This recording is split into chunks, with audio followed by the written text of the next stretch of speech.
A baseball legend, an American icon. Willie Mays, the Say Hey Kid, was a true giant of his time. Born in Westfield, Alabama in 1931, Mays began displaying his athletic prowess at an early age. Before he even graduated high school, he was playing center field for the Birmingham Black Barons of the Negro Leagues. In 1951, Mays emerged as a rising star for the then New York Giants. He won Rookie of the Year honors just 4 years after baseball's color barrier had been broken. For the next 23 seasons, his achievements would cement his title as one of the greatest players to ever play the game. In New York, he dazzled crowds at the Polo Grounds and led the team to a World Series championship. Here's a long drive, way back in center field, way back, it is. His charisma and joyfulness were infectious. He was often seen playing stickball with kids in the neighborhood. When the Giants moved west in 1958, he brought his exciting brand of baseball to a new audience in San Francisco. Making impossible catches, speeding around the bases, launching home runs, Willie's showmanship and style were undeniable. Here's the pitch to Willie. Swung on, hit deep to left. That one is way back, way back, way back. Well, that's goodbye. Number 600 for Willie Mays and the bye-bye Baby Bonanza. He was one of the greatest home run hitters of all time, with an incredible 660 career homers, even though he missed nearly 2 full seasons serving in the Army during the Korean War. He played in 24 All-Star games, tied for the most in National League history. He won 12 Gold Gloves and 2 Most Valuable Player awards. But his accomplishments off the field were also impactful. He remained a presence in the Giants clubhouse after his playing days, mentoring hundreds of young players. Forever a kid at heart, he also committed himself to supporting underserved youth throughout the rest of his life. Willie's impact echoes throughout the baseball community, from the tree-lined promenade of Willie Mays Plaza to the halls of Cooperstown. And in 2015, he received the Presidential Medal of Freedom to honor his remarkable contributions to our country and its national pastime. As baseball endures, so do Willie's values of consistency, dedication, and courage. With an indelible mark on our hearts, he leaves us with a lasting reminder to work hard and find joy in this great game and this extraordinary life. Say hey, Willie Mays, the best there ever was.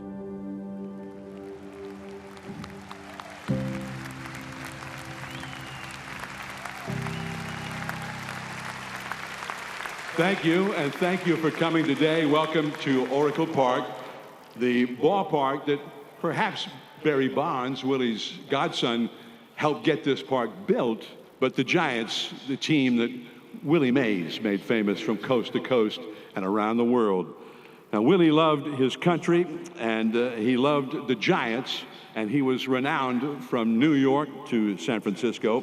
But we welcome you here today to celebrate and honor not only the best baseball player ever, but a man who transcended the game to become that cultural icon. As John Shea said in the Chronicle recently, his friend and biographer, John Shea, said eloquently, "Everyone's friend, William Howard Mays, Willie Mays."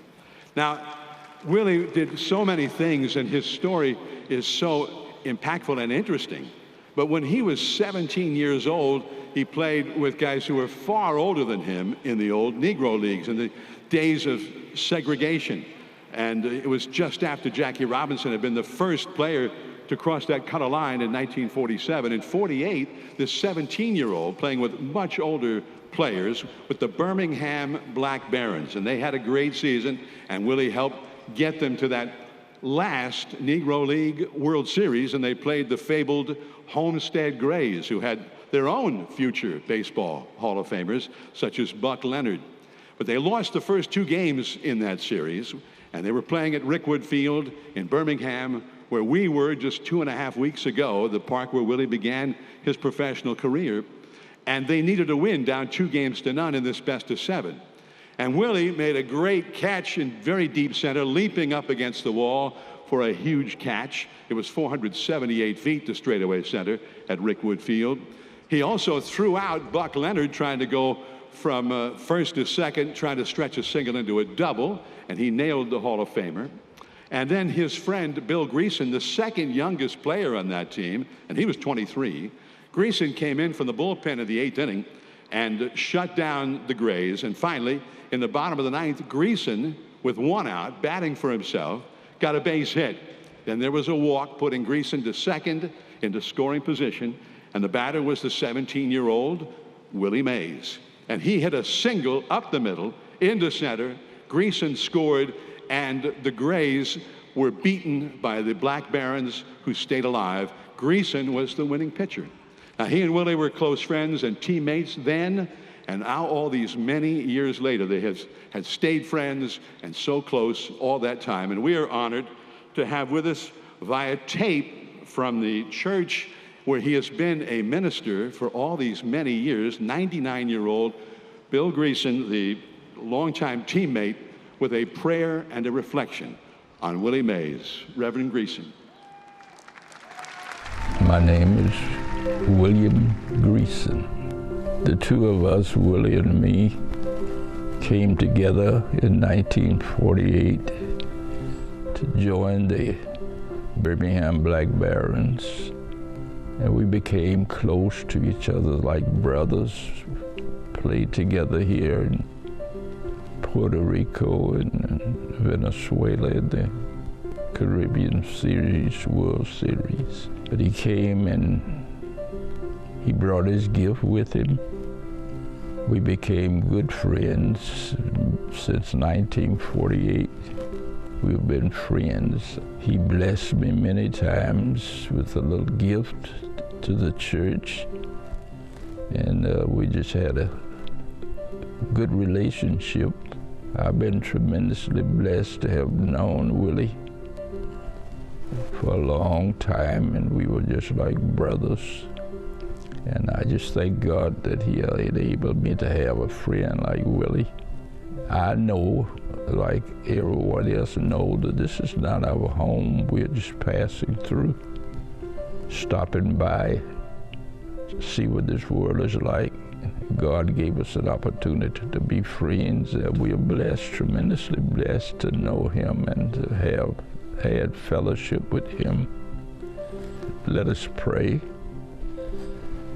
Eternal God, our Father, the giver and sustainer of all life, the God in whom we live, move, and have our being, you've done it again.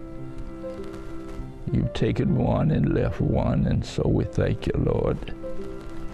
Thank you for the friendship and fellowship we shared with each other, closer than brothers. We stayed in touch with each other, though we were a distance from one another. And I'm just thankful to God that I knew someone who was as kind and generous as my friend Willie was. I thank God. I hope and pray that he and the Lord are together now. I thought I would beat him home, but God had a different plan for us. I'm just thankful that he allowed me to live on. I feel in my heart I've lost one of the best friends you could ever have. But I'm going to remember him as long as God allowed me to live. I'm thankful to you, giving us an opportunity to tell of our relationship. And I pray that his life will be taken by other young folk and carry out the work as he did. 24 years, I believe, and some in the majors. And I'm thankful to God that we remain real good friends, just like brethren, for the years that we lived. Now bless us, so we try to remind others of the goodness of this fellow who has gone on, I believe, to be with the Lord. Bless his family and bless us and keep us in your love and care. I ask in Jesus' name. Amen, amen, amen.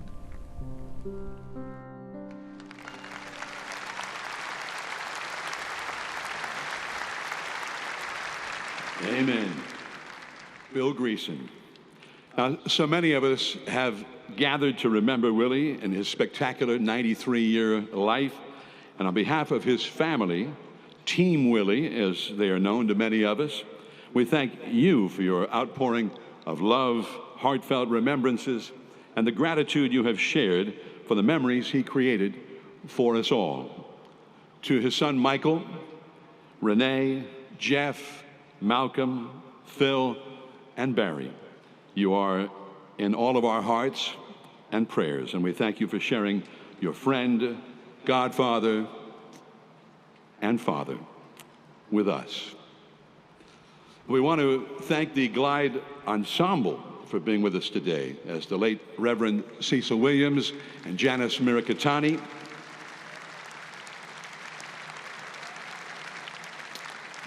were so loved and respected by Willie, who then honored him today with music performed from the Glide Memorial Church, which was just so fitting for this occasion. It is also very meaningful and appreciated by Willie's family to have so many dignitaries with us today, which further represents the impact that Willie had on generations of leaders from sports to politics and beyond. The 42nd President of the United States, Bill Clinton.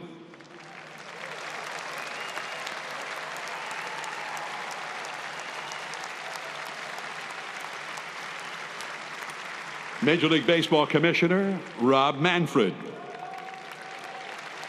Giants Chairman Greg Johnson. Giants President and CEO Larry Baer. Giants President of Baseball Operations Farhan Zaidi. Former Giants owner Bob Lurie. Debbie McGowan, who with her late husband, former Giants managing general partner Peter, gifted the statue of Willie that graces the entrance here at Oracle Park. Former Giants managing general partner Bill Newcomb. The mayor of the great city of San Francisco, London Breed. The former mayors of San Francisco, Art Agnos, Frank Jordan, and Willie Brown.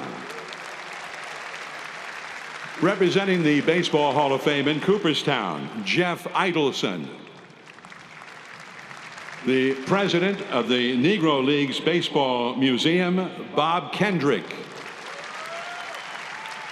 The Giants Community Funds, Willie Mays Scholars, and many of baseball's elite, from Hall of Famers to forever Giants, who will be introduced a little bit later in the program. Now, everybody has their own Willie Mays stories and incredible moments that we will never forget. And one of those at the top of the list for me was because it was just so extraordinary. It was the second game of a Sunday doubleheader in 1970 at Candlestick Park. Now, by that time, Willie was about to turn 39 years old. His birthday was 3 days away. The Giants in Game 1 played 13 innings against the Phillies, and they lost. So now Game 2, and the about-to-be 39-year-old Willie Mays was in the lineup again. It's kind of mind-boggling. When does that happen? But they had lost. He wanted to help them get a split in that doubleheader.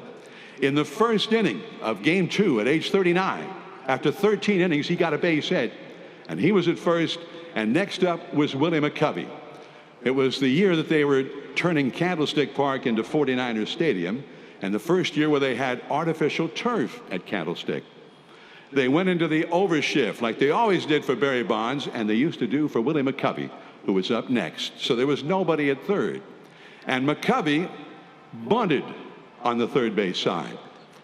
And it rolled right past third base, and Willie Mays came all the way around and scored from first on a bunt.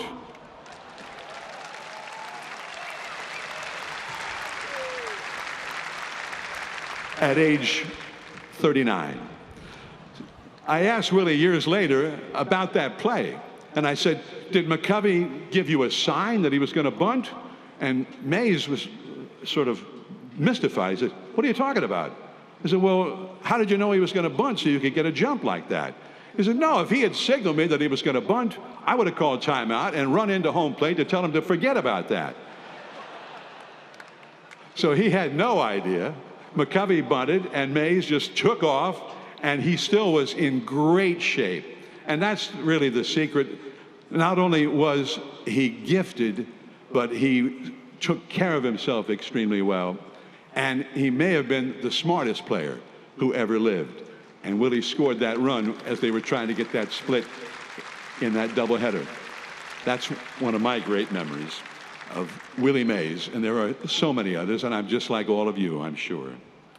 Now, please check the center field board for this.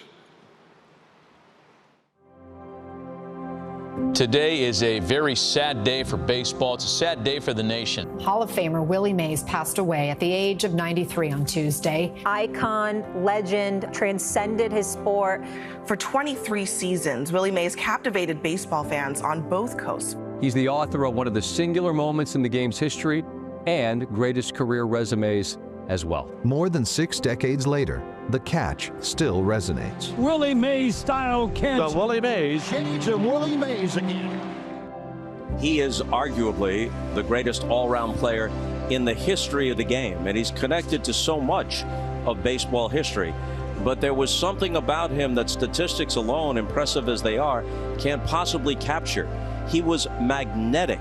He was called the Kid, wearing the hat backwards. That's what Willie Mays did. You could feel how much he enjoyed the game, and that transmitted to fans. If you saw him play, he made you a baseball fan. He made you a Giants fan. Nobody's passion and joy for baseball made more people around the world baseball fans. Birmingham, I've been telling y'all that if there's any way on earth my father could come down here, that he would.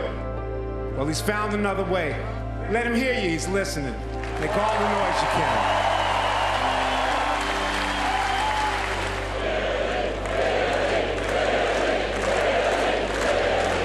That you please rise and join all of Major League Baseball in a moment of silence and league-wide tribute for Hall of Famer Willie Mays.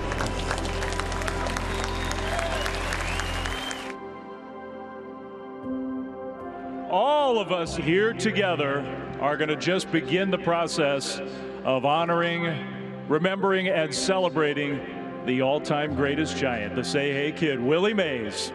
Because every single one of us who cares about the Giants is a friend of Willie Mays and always will be. Y para honrar la memoria de Willie Mays, cada uno de los jugadores de los Gigantes de San Francisco tiene el número 24 hoy. De las cosas de Willie Mays fueron tantas y tan grandes y tan oportunas, no hay tiempo para contarlas todas. And he would go on to make more fans of this game that we all love together than anybody who has ever lived. We lost our champion, but he'll always be with us forever. Willie Mays, una leyenda del béisbol. He was just friendly, and he just played hard. And he just had all the gifts that you could ever want in one Major League player. Mays hits it in the left field. Way back, it is. Willie Mays will live in our hearts and our souls and our being for the rest of time because he was that special of a player and that special of an individual.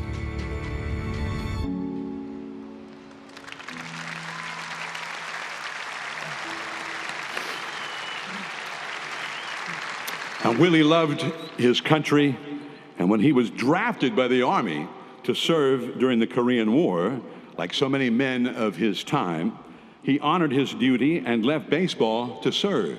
Even though he was just getting started, he had just been Rookie of the year before. He joined and had the next 2 years away from the Giants. Joining us today in honor of Willie's service are Major Luri Guzkov and Specialist Liam Iglesias for a special presentation to Michael Mays.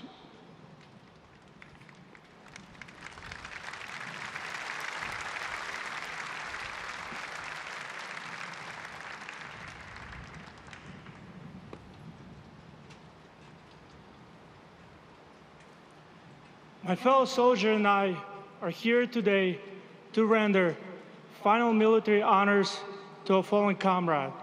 Today's honors will consist of the playing of taps, unfolding, folding, and presentation of the flag.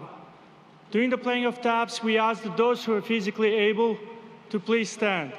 Current and former military service members may render a proper hand salute.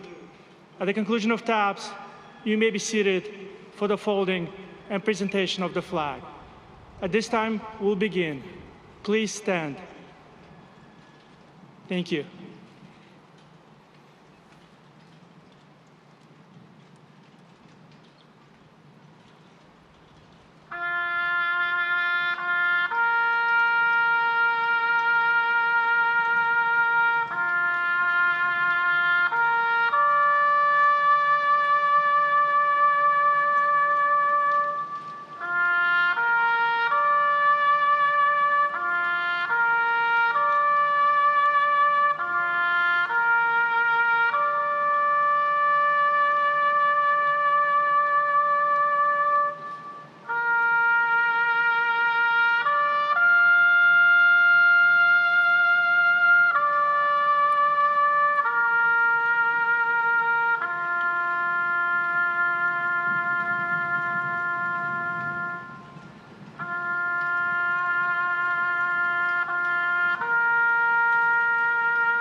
Thank you.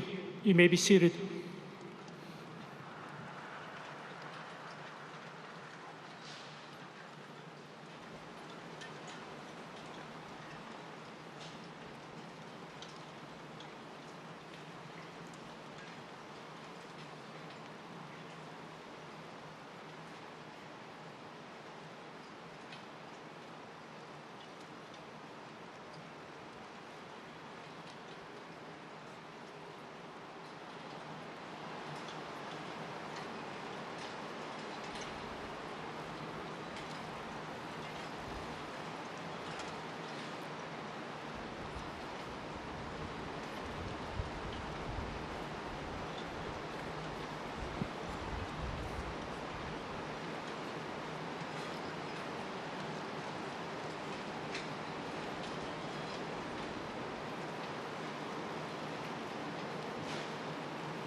behalf of the President of the United States, the United States Army, and a grateful nation, please accept this flag as a symbol of appreciation for your loved one's honorable and faithful service. Thank you, sir.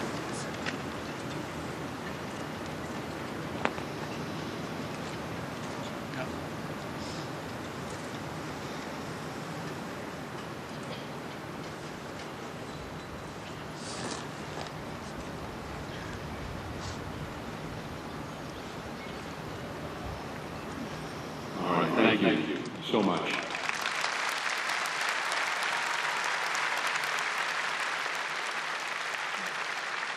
Major Lori Guskoff and Specialist Liam Iglesias.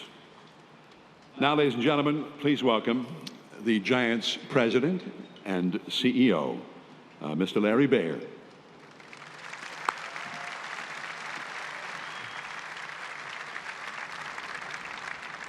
Thank you, John.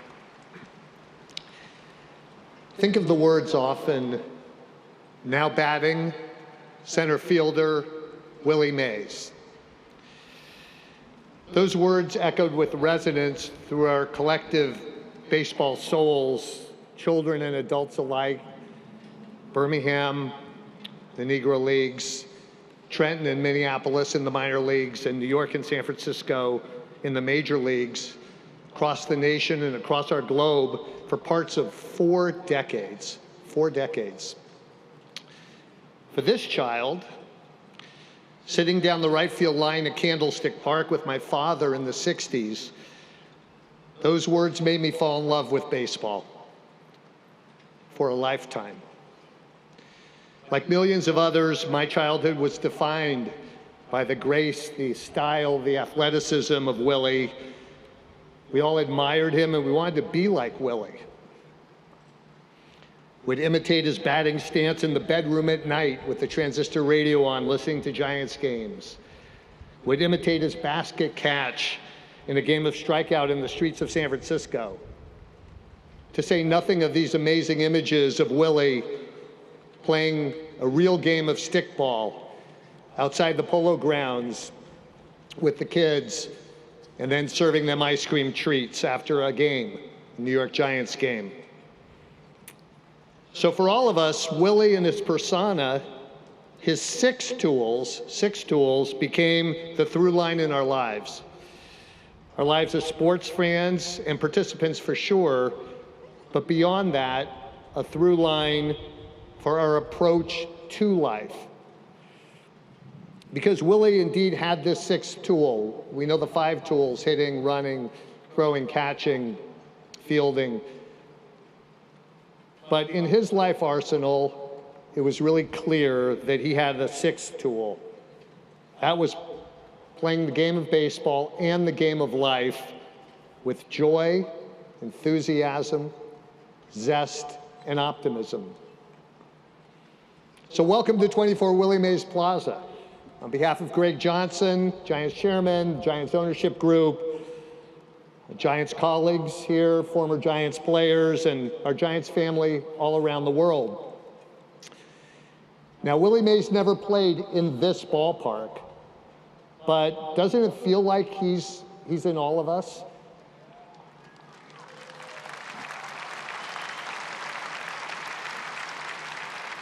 In this ballpark,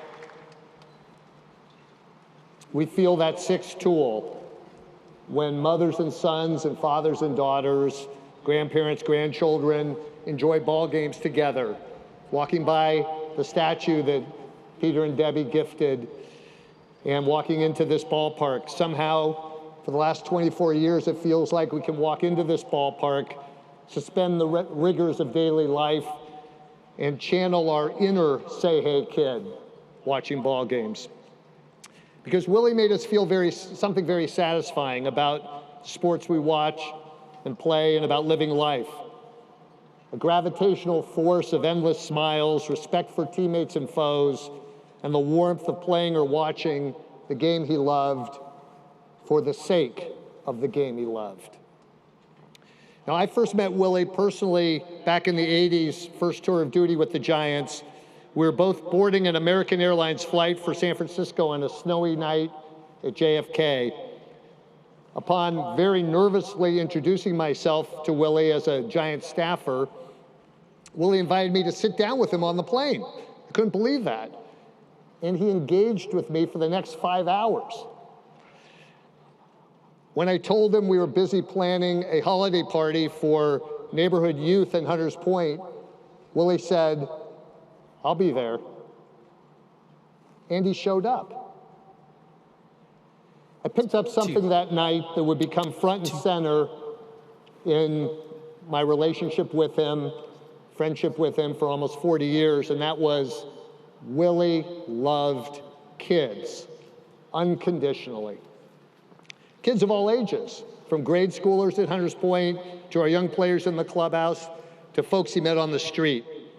He called them all kids, and I realized that when talking to Willie in those days, he was about 50 years old, and he was really still a kid at heart in the very best sense of the word. So when Peter McGowan and a group approached Willie about a lifetime contract after acquiring the team 32 years ago, it all came full circle. Willie now had his chance to demonstrate his love and joy for life, for kids, to inspire those that play the game, to inspire those in the community in a different role. And he has served that role for 32 years. And in that role for 32 years, he remained the Say Hey Kid. Who can forget his card table in the Scottsdale Spring Training Clubhouse, where Willie held court for a month? He would go to spring training for a month, set up a card table in the clubhouse, and he'd primarily welcome our newly drafted players, and he would also especially welcome players new to the organization. I'll never forget, one year, it was the offseason 1997, we traded for the late, great Darrell Hamilton in that offseason. He had been a center fielder for the Brewers and the Rangers, and he always wore number 24 in Willie's honor. Darrell was awestruck coming to camp. What do I say to my lifelong idol? Darrell was nervous. The first day Darrell walked in that clubhouse, our new center fielder was greeted by that vintage high shrieking voice, "Hey, Hambone, get over here, I got you, get over here, give me a big hug." And then Willie, with that Darth Vader handshake, the biggest wrist, most powerful wrists in the history of wrists, gave Darrell a big handshake and a big Willie hug. Darrell later said it was one of his best days ever. Excuse me. Or how about the hundreds and hundreds of times Willie, often in the company of Mario Alioto of the Giants, whom Willie loved, would pull into the ballpark parking lot, and in the midst of screams, "Willie, Willie," with kids flooding around his car, Willie would get out of the car, bring out multiple cartons of signed balls, and throw the balls to the kids.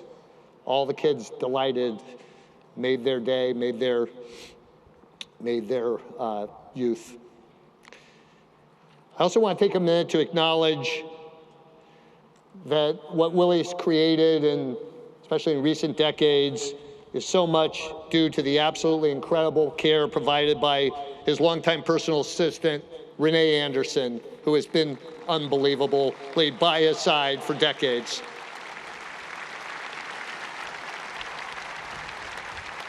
So, and even in recent years, Willie never lost his love, passion, or spirit. For his 90th birthday, Willie joined with our community fund to create the Willie Mays Scholars for high school youth. Many of the Willie Mays Scholars are sitting here on the field today. Youth from San Francisco who are given scholarships to go through high school and into college. Willie Mays Scholars. And then how about on his 92nd birthday, just a year or so ago, coming to the ballpark and telling Mike Yastrzemski that his grandfather could play a little. When Willie asked Yaz if he was in the starting lineup that day in center field, Yaz told Willie, "Well, I'm in the starting lineup today in right field." Willie promptly told Yaz, "I'll fix that."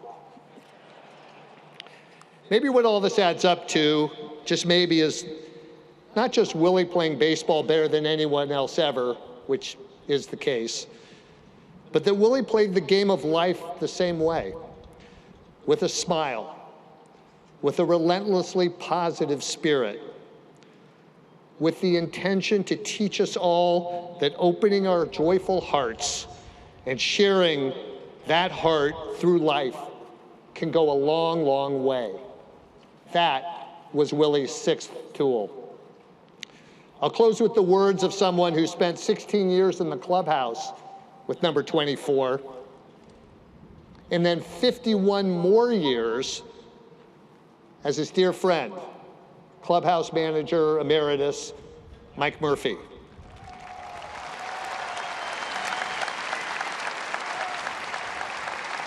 Murph said, "He was like a pop to me. He's the best the Lord ever put on this earth." Rest in peace, Willie. We will always love you.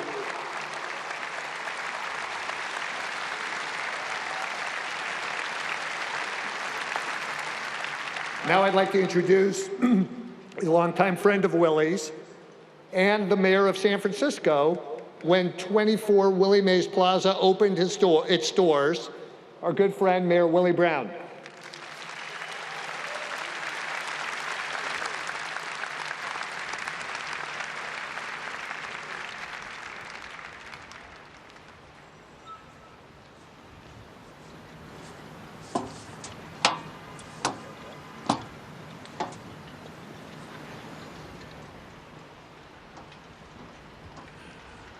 Larry, thank you very much for that kind introduction. I must tell you that as a former elected official, no other city and no other elected official had been more pleased than to have Willie Mays as part of his or her territory.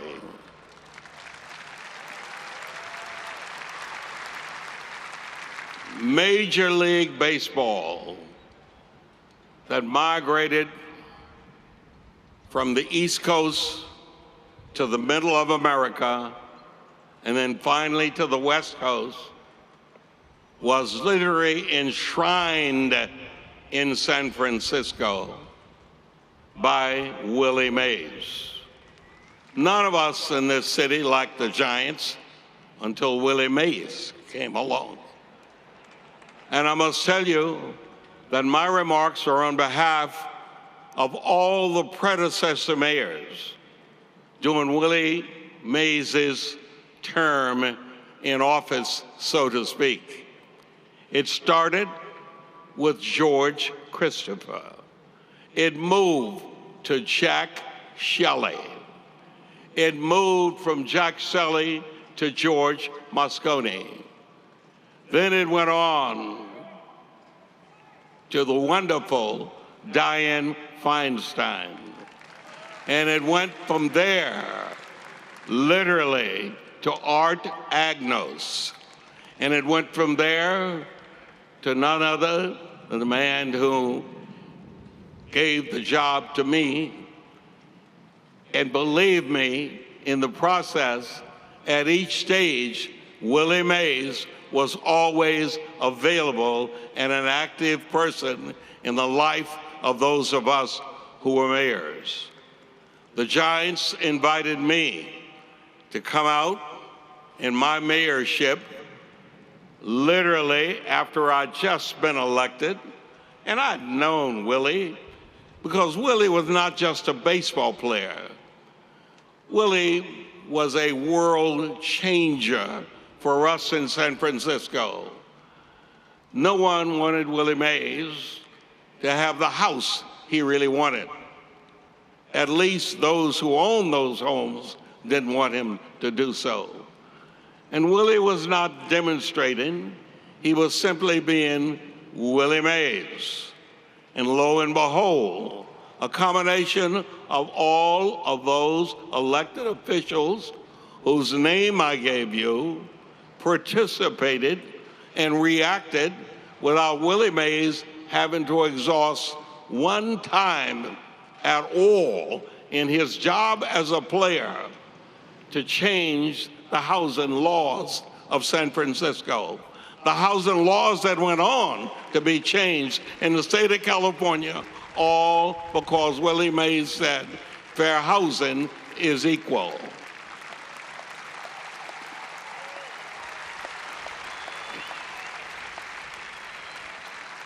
The interesting thing about his desire and the nature and the quality of the number of San Franciscans that embraced getting Willie Mays a house, it was about the same time I was looking for a house. And Willie and I hung out together, and then it was discovered that Willie could afford the house and I couldn't. Willie was willing to buy it in his name and rent it to me. That's how wonderfully creative he really was. Many great stories for each of you could be told about your relationship with Willie Mays. My relationship with Willie Mays was unusual because when I became Speaker of the House, I called my friend Larry Baer and Bob Lurie. I had 24 members of the legislature that wanted to come to a baseball game. I didn't want them sitting anywhere. I said, how about a box? And they told me, we really don't have a box, but your friend Willie Mays does. Maybe you can get Willie to let you use his box. And as usual, and this was not the only time, I called my friend Willie Mays. And he said, don't worry about it. It's in your name and you can use it. And then Willie Mays showed up before I got there, greeted each one of those elected officials, remembering it had been the elected officials who had embraced this extraordinary baseball player. He was there and he had 24 balls in a box. He signed each one of those balls for all of those farmer-type politicians, knowing that it would be of value to me and the Giants long range. That was the nature of Willie Mays. Willie Mays also could be extraordinarily selfish. On one occasion, Larry Baer and the Giants invited Willie Mays, Willie Brown, and Willie McCovey to throw out the first pitch for a game. Willie McCovey warned me, you got to understand that he's your buddy, he's your friend, he's courteous to you, but when he throws that ball to the catcher, he's going to make sure he does it as if it's competition. So you better get ready. And lo and behold, Willie Mays was first. He fired that ball and turned the catcher over. And then Willie McCovey, with his usual way, did a rainbow far in the air. Politicians were regularly booed by the public. It was my turn. I rolled it. And Willie Mays embraced me. I am telling you, the generosity of this extraordinary human being, the most gifted baseball player ever in the history of baseball, was also the most gifted person I've ever met.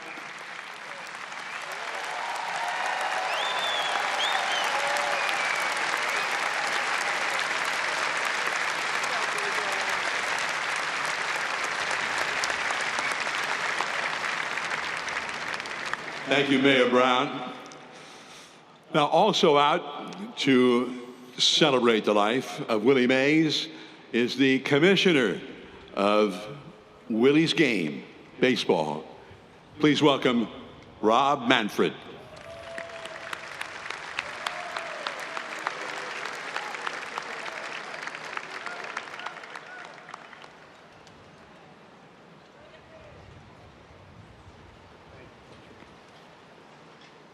Well, that is a tough act to follow. I drew a tough spot in the lineup today. We gathered today to celebrate the life of one of the greatest baseball players that ever lived. Hall of Famer Ted Williams once said, "If there ever was a guy born to play baseball, it was Willie Mays."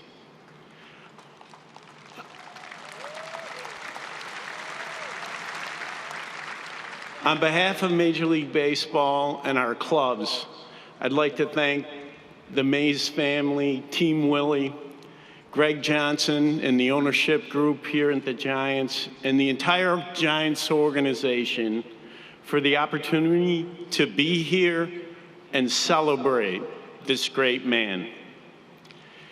Willie Mays played in a transformative time in baseball. He was 16 when Jackie Robinson broke the color barrier. He was 17 when he debuted in the Negro Leagues. And he was just 20 when he arrived in the major leagues in 1951. Willie's remarkable ability and his love of the game took New York and eventually the country by storm. In 1958, Willie became the first sports superstar to shine on both coasts. When Willie arrived in San Francisco, he made it a baseball town, and it stays a baseball town today.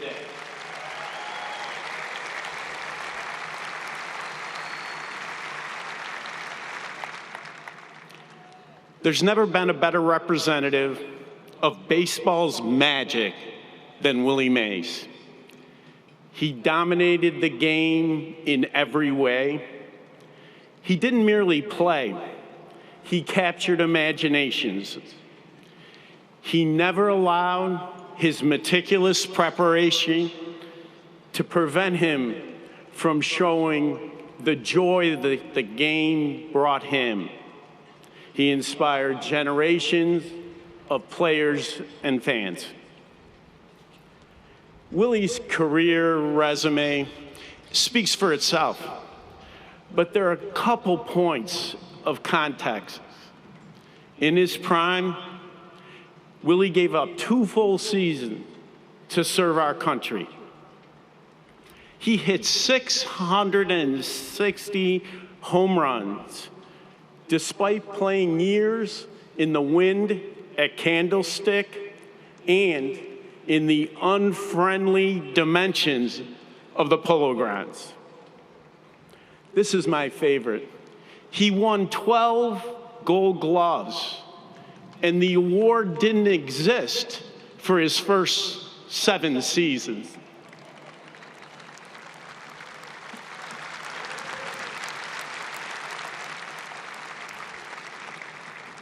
His accomplishments, however, weren't what made him a beloved figure. His bond with his peers and fans went deeper.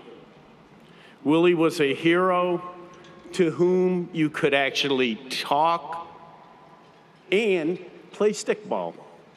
He was a first-class teammate, and he was a mentor to others. Ken Griffey Jr. said, when he came into a clubhouse, he made everyone feel welcome.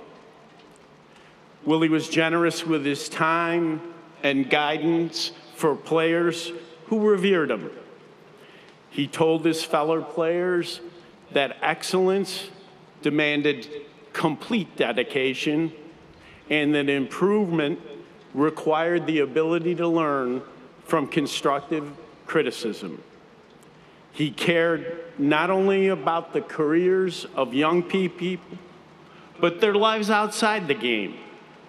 Willie checked in with his friends when times were good, but also when times were hard.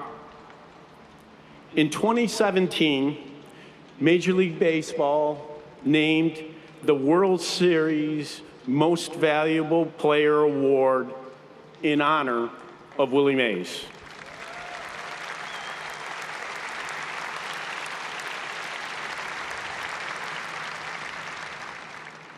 That trophy goes to the MVP of the Fall Classic.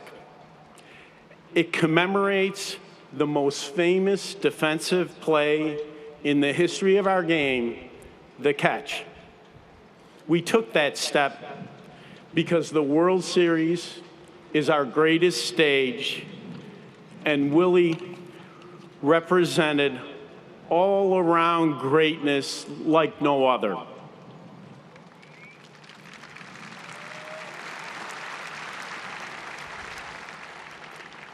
Last year, we scheduled the Giants to take place in a Major League game where Willie's professional career began, Alabama's Rickwood Field. Our goals were to honor the Negro League players and to celebrate Willie's career. He was delighted that we were honoring his fellow Negro League players. Willie passed away when the baseball world was gathering in Birmingham. When we received the news 2 nights before our tribute, we felt the same deep sadness that was evident throughout our country. But soon enough, that sadness gave way to gratitude.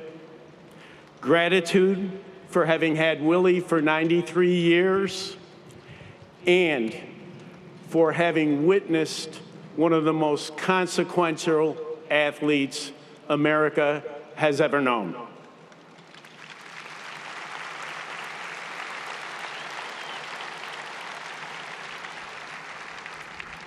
Remarkably, our game at Rickwood, where it all began, became the world's opportunity to say thank you to the Say Hey Kid himself. It was a celebration fit for his greatness. Whether it was an outfield in Alabama, New York, or San Francisco, or any of the other ballparks he graced, there was only one Willie Mays. We are so fortunate that he brought his talent and joy to baseball and to the fans who love to watch him play. Thank you, Willie Mays, for all of your contributions. You were a true giant of baseball.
Thank you, Io Brame and Kev Choice, a musical tribute to the great Willie Mays.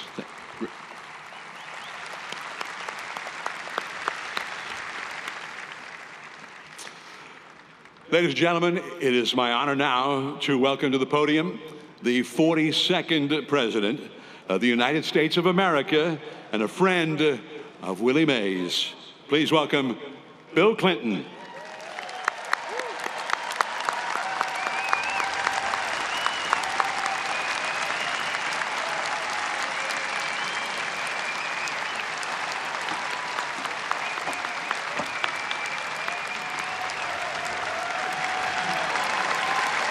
Thank you.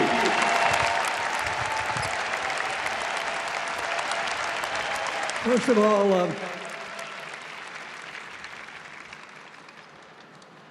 John, thanks for the introduction and for doing a wonderful job today. And I don't know who put the program together, but I thank you for putting that brilliant young saxophone player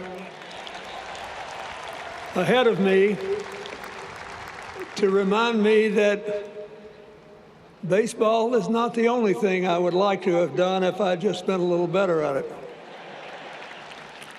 I thank the Mays family. Thank you, Michael. Thank you, Barry. Thanks, Renee, for especially what you did in these last few years.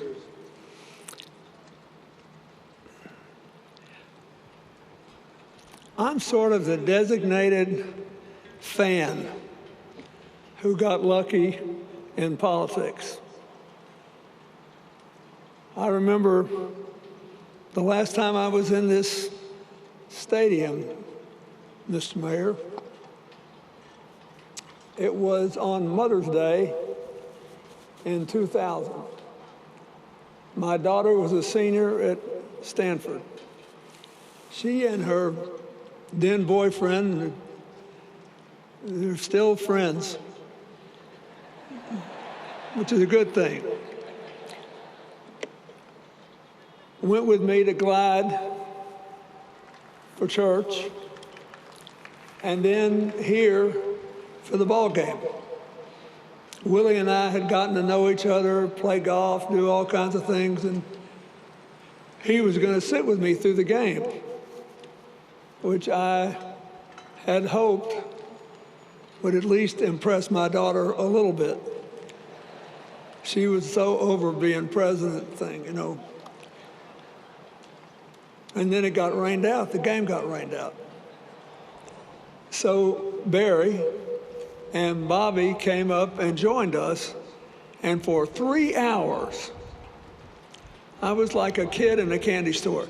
I just kept asking questions, and they were filling my head with all this stuff that I had been thinking about and wondering about for decades.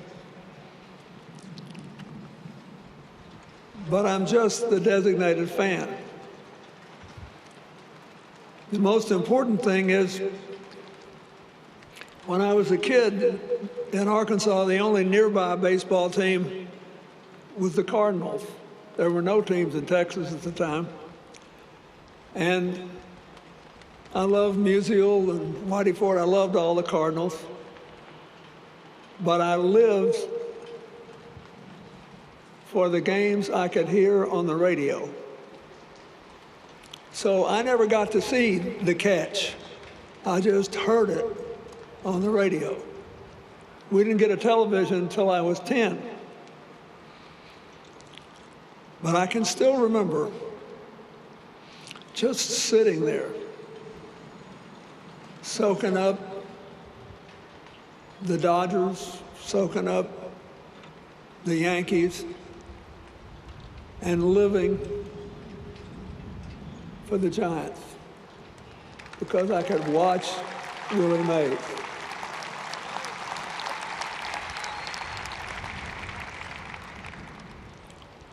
My grandfather was a magnificent man with a sixth-grade education who had a grocery store in this little town in Arkansas where I was born, and almost all his customers were black. And there were no food stamps and any of that stuff, so he thought every working person should be able to feed their family, and he just gave everybody groceries on credit until they could pay him back. And when I saw Willie Mays, I had been hearing from my grandparents, who fought like cats and dogs. I think the only thing they agreed on was equal rights for everybody. But saying, look at that. That's what happens when people with talent have a fair chance to show how gifted they are. And so I just got lucky.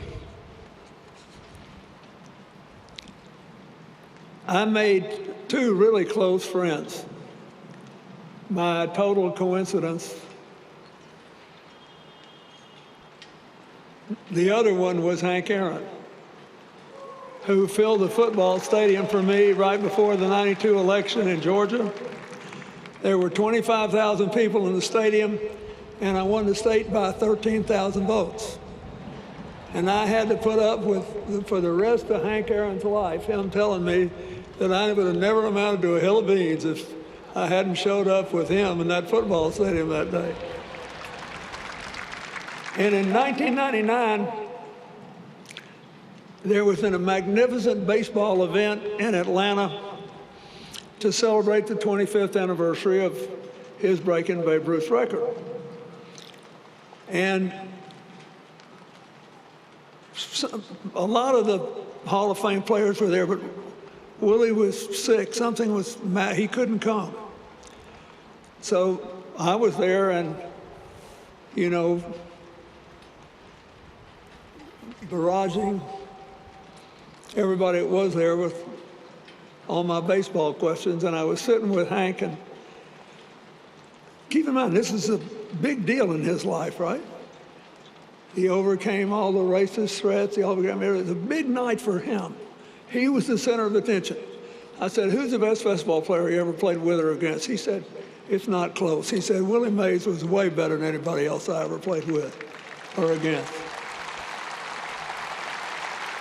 So here's this guy on the biggest night of his post-baseball life, analyzing in excruciating detail why he had just told me that Willie Mays is the best baseball player he ever saw. And he said all the things that you all know now. But it was beautiful. And I later watched them in a nationally televised event, talking about baseball and being kind of good-naturedly competitive, but being honest about the beauty of the game. Everybody says that Willie Mays, including Hank Aaron, that's the other thing he said he would have broken Ruth's record way before I did if he hadn't moved to Candlestick. He said, when the wind's blowing wrong, God cannot hit a home run in Candlestick Park.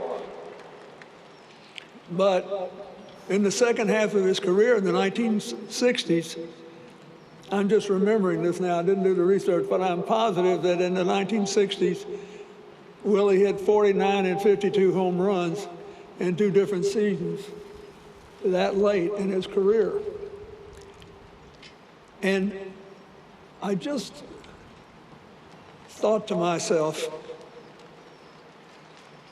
how great it was. Then I started running into Willie. I met him at a Democratic Party event I did because the host, the late Walter Shorenstein, knew that I adored Willie Mays and arranged for me to sit there and bore him to death with all my questions. And then we were about to go out on stage. I did an event for his Say Hey Foundation. And either at that event or another, we were about to go on stage. And Barry was there. And he was explaining how he had scrapped the batting cages and how he was doing batting practice now, up close. And he showed me, you know, graphs of where the balls went if he had only 2 feet to move. And I thought I was listening to Albert Einstein explain the theory of relativity. And he said, this means you can hit a home run anywhere on the ball, below the seams, above, whatever. And Willie's sitting there watching, and he said, yeah, that's all true. But the most important thing is your lower body strength. Baseball is just like ballet. You can't do it if your feet hurt. If your toes are bruised, you can't do it. He said, so I took good care of my feet.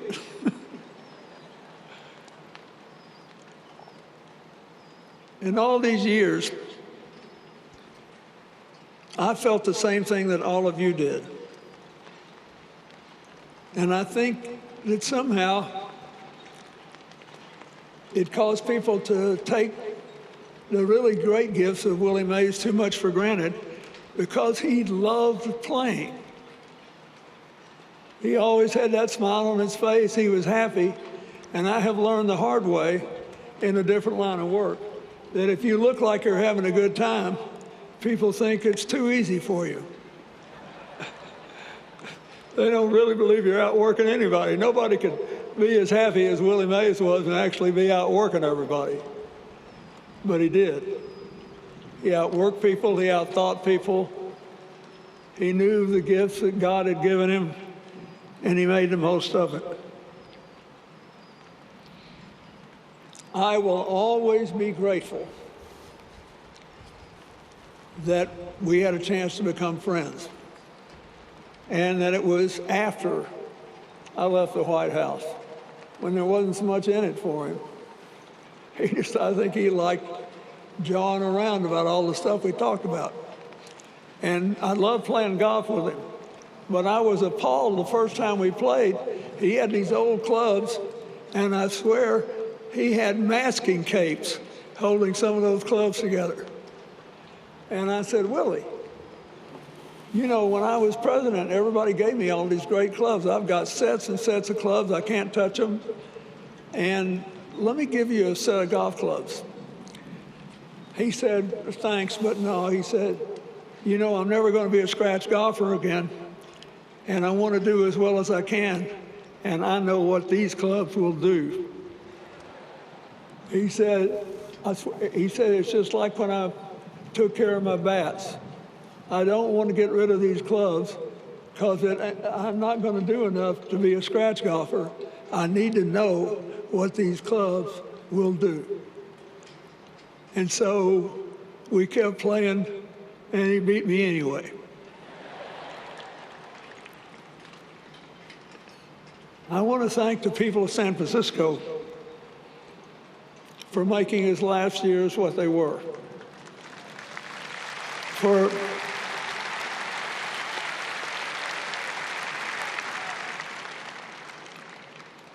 giving us a chance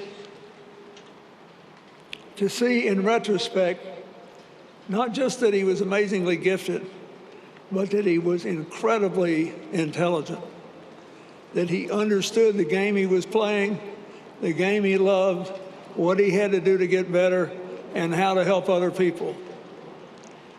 I want to thank you for giving him a chance to help other people and to open the minds and hearts of people who might have otherwise missed the chance to become a little better and help us along on our eternal mission to make our union more perfect. And so that's it. I was just a kid from Arkansas who didn't even have fusion vision, so I never would have been able to hit a fastball.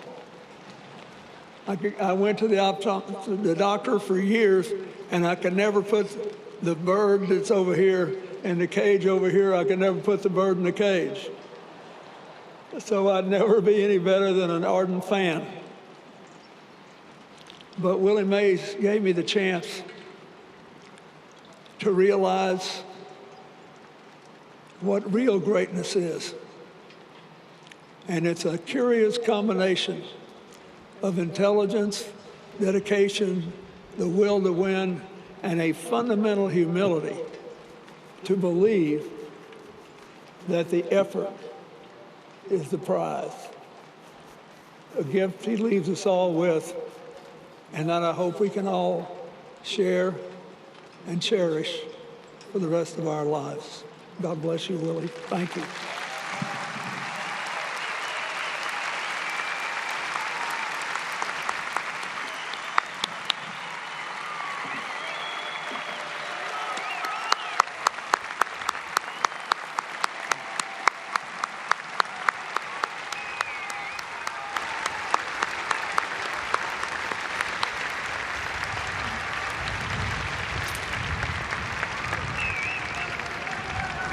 Thank you, President Clinton. Now, as we mentioned earlier, we are also joined this afternoon, obviously by people from many different backgrounds, but also some of Willie's great baseball friends are here honoring us with their presence, fellow forever Giants and former teammates and just former all-time greats of the game. They include Hall of Famers, number 27, the Dominican dandy, Juan Marichal.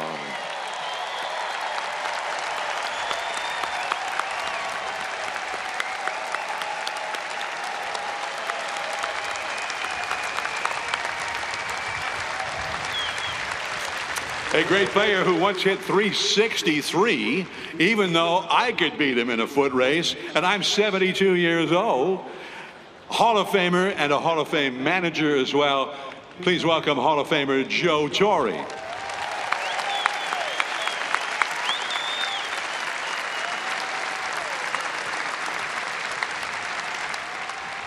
They did once name a candy bar after him. He started here in the Bay Area, across the Bay. Reggie Jackson.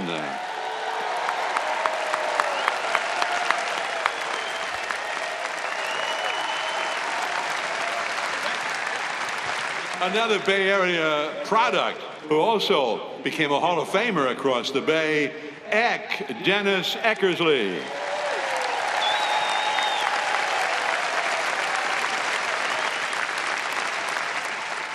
And a Hall of Famer who wore the number 24 because he loved Willie so much. He was Rickey Henderson.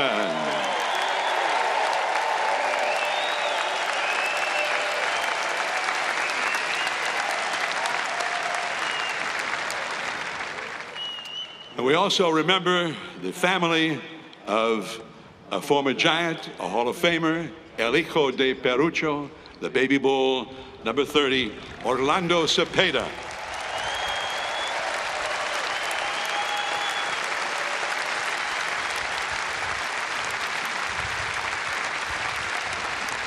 As you know, Orlando passed away just 1 week after Willie, and we share our deepest condolences with his wife, Nidia, who is here today, and children, Orlando Jr., Malcolm, Ali, Carl, and Hector, who are all here today.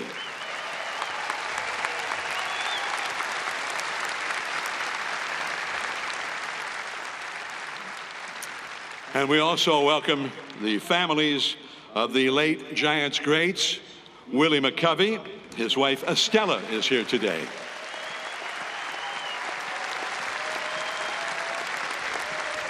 And another Giants Hall of Famer, the great right-hander, Gaylord Perry, whose wife Deborah is here with us today.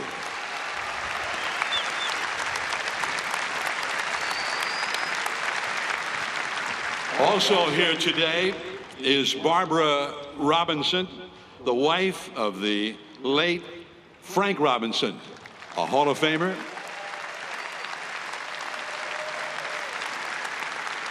A former manager of the Giants and the first black manager in the history of Major League Baseball, Frank Robinson.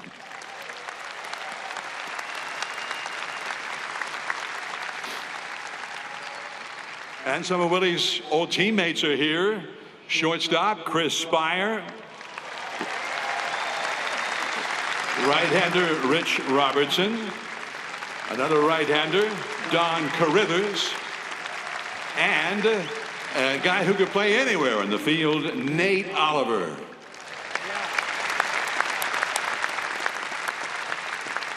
And many forever Giants and MLB alumni are here. Joey Amalfitano, Felipe Alou,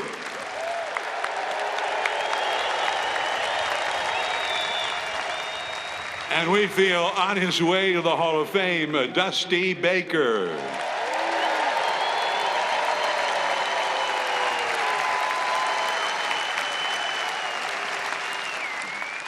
Right-hander Bill Lasky. The Hackman, Jeffrey Leonard. He was a great right-hander and an even better broadcaster, Mike Krukow.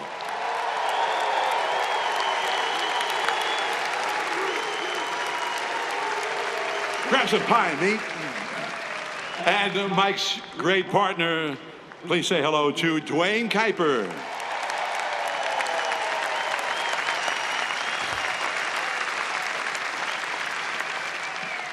Great center fielder, D-Lou, Darren Lewis.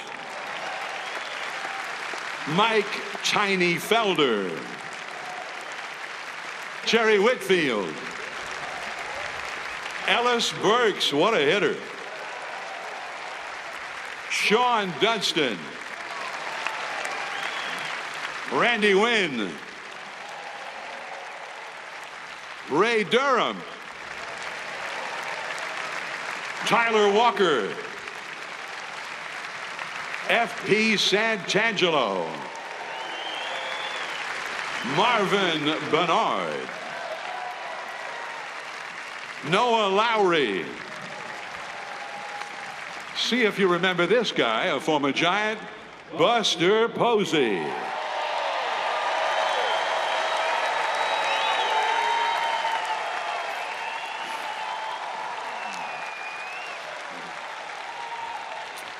Also, a broadcaster, that's how we know him now. He played for the Giants not so long ago, Hunter Pence.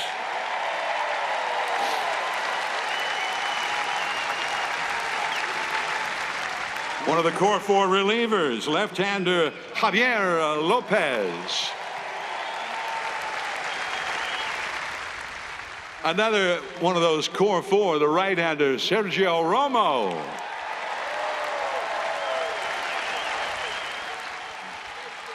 Switch hitter, base stealer, second baseman, now a TV star, Harold Reynolds. And they knew him in Oakland when he won 20 every year, right-hander Dave Stewart.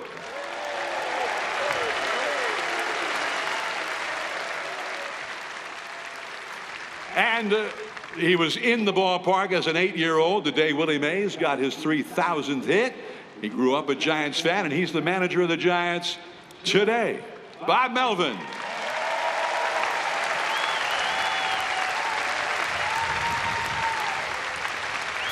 And of course, the legendary Giants clubhouse manager, Mike Murphy, Murph. And you could go into Murph's clubhouse before the game, and you had to go in there before a game because Willie Mays was there, Willie McCovey was there, Orlando Cepeda. So many Giants greats would pop in and sit. Now, Willie Mays used to sit, Murph would set up a card table for Willie. And Willie would sign this card table, and anybody who came in, he would ask them to sign the card table. What happened to all those card tables? That would, I'd kind of like to see some of them. Barry Bonds was often in there with his godfather, which was always a cool thing to see, the affection between Barry and Willie. Now, we have a card table right near the podium today, and those who have already spoken and those who will speak still to come, in honor of Willie, I think the Giants were hoping that you would all sign that card table just like Willie was here with us today. So the card table is there. Don't forget, President Clinton and Mayor Brown, sign that card table. Willie's watching. All right. Now, next up is a great player. He did hit 363, which seemed impossible because he was a very slow runner. And he was also a guy who played third base, first base, but he was an outstanding catcher. And he was always trying to figure out how to get Willie Mays out. And he thought one day, I'm going to engage him in conversation when he comes to the plate, just as a pitch is coming in. And I don't know what he asked him, something like, hey, Willie, what's a great restaurant that you love to go to? My wife and I are looking for a place to go to tonight after the game. And Willie started to answer just as the pitch was coming in. And Willie said, oh, I like this place down on, the pitch came in, boom, home run.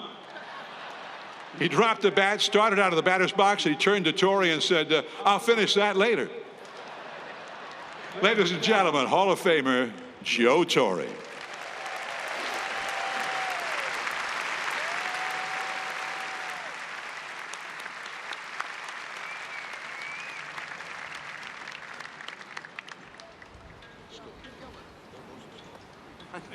Yeah, stole my story. That was my closer, man. I'm going to rip them all up here. And again, you know, following President Clinton, it was sort of reminiscent of hitting behind or trying to hit behind Hank Aaron for 8 years. It's not an easy thing to do. Well, from Brooklyn, New York, and I was a New York Giants fan.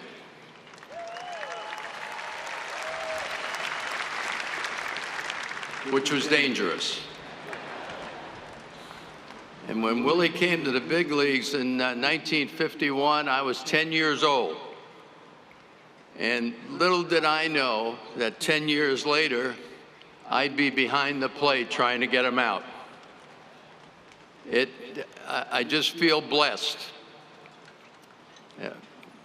You know, as a kid, the one thing Willie caught my attention, you know, every time he hit the ball, was running the bases, his hat would come off. You saw that with all those videos.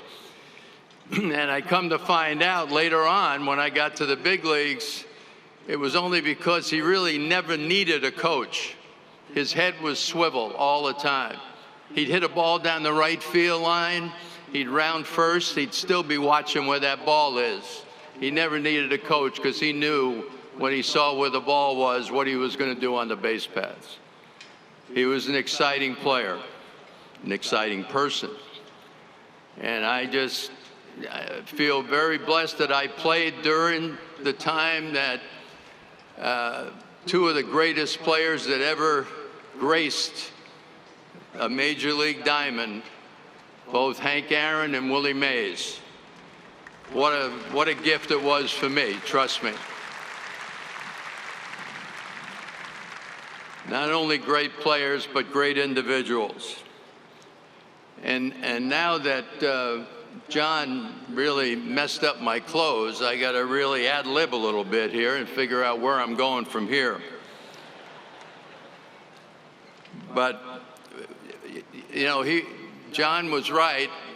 You know, when you're catching, Willie wanted to get in the batter's box, and all he wanted to do was hit right now. He didn't want to wait. He wanted, when I'm in the batter's box, go ahead, start pitching. Knowing that, I wouldn't give a sign. I'd make him wait. And he'd say to me, I know what you're doing. I know what you're doing. And I wouldn't respond to him. And then, of course, when John mentioned it, it's a true story, talking to him and just saying, you know, asking him things. And you know, and as he was answering me, he hits the ball out of the ballpark. And the worst part, just to rub it in a little bit, before he leaves to go around the bases, he said, I'll finish the answer when I get back. But you couldn't help but have a smile on your face because he loved the game so much. I was fortunate to be in a few all-star games with him, and he absolutely loved putting on a show for everybody. I know Felipe and I always talked about that. He said that the spotlight was made for Willie Mays. He led off in all-star games and played all 9 innings. He just absolutely lit up. He was electric. There's a funny story. Bob Gibson told me about meeting Willie Mays for the first time.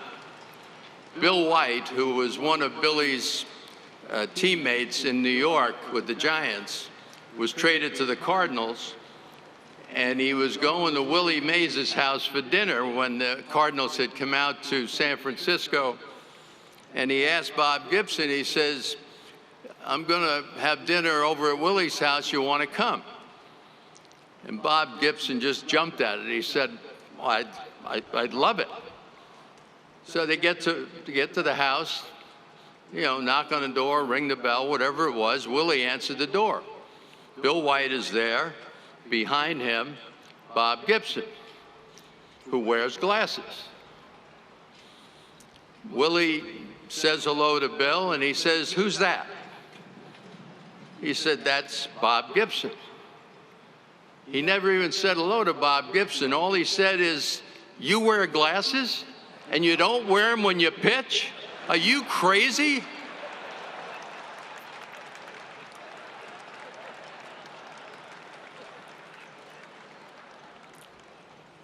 He was his very special friend. He just couldn't do enough. I'd visit him in the clubhouse, as John was saying, and he'd say, what do you need? What do you need? Murph, get me a couple of shirts. Murph, get me a couple of baseballs. He was just a dear friend. And I know he's gone, but I'll tell you, he left enough for all of us to hold on to.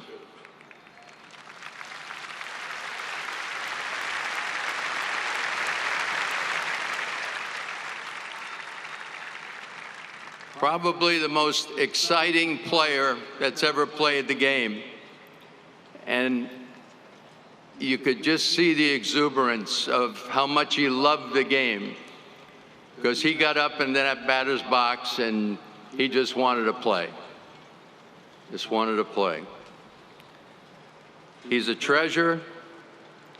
I think we're all very fortunate to have witnessed it in person.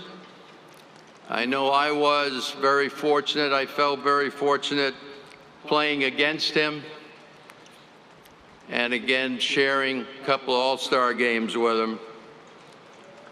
But Willie Mays, number 24, being a kid growing up in Brooklyn and really appreciating what Major League Baseball was all about when you watch the kid play. The only thing I can say is, God bless you, Willie. Say hey. Thank you.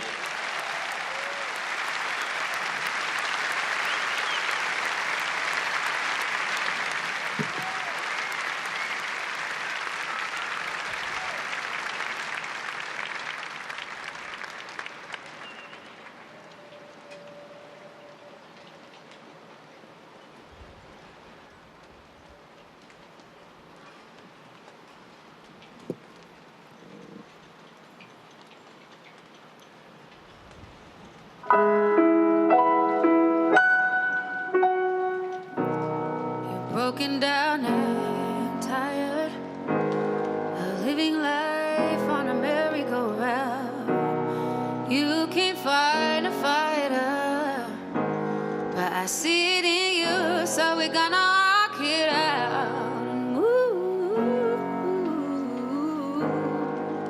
mountains, we're gonna walk it out.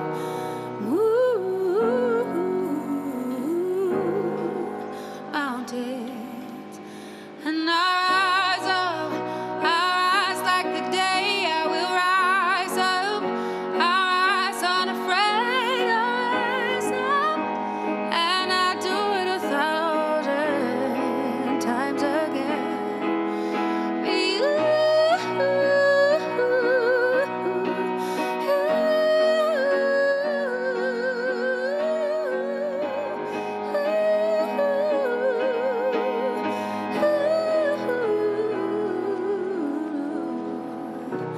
When the silence isn't quiet and it feels like it's getting harder to breathe, and I know you feel like dying, but I promise we'll take the world to its feet. Move mountains, bring it to its feet.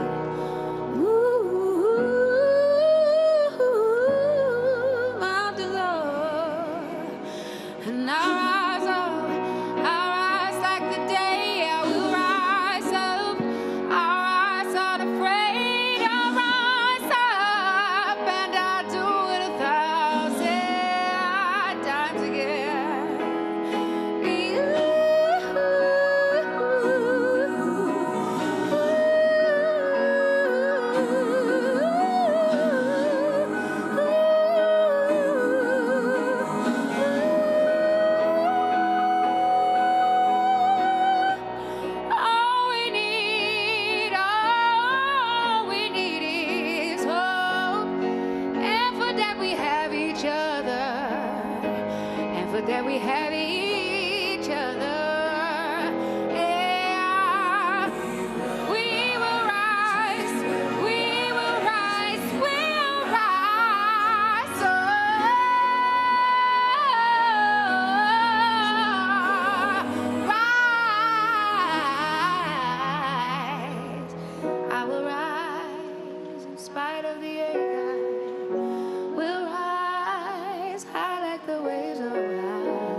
thank you so much, and God bless you, to your amazing father, to the Mays family, to the Giants. God bless you all. Thank you.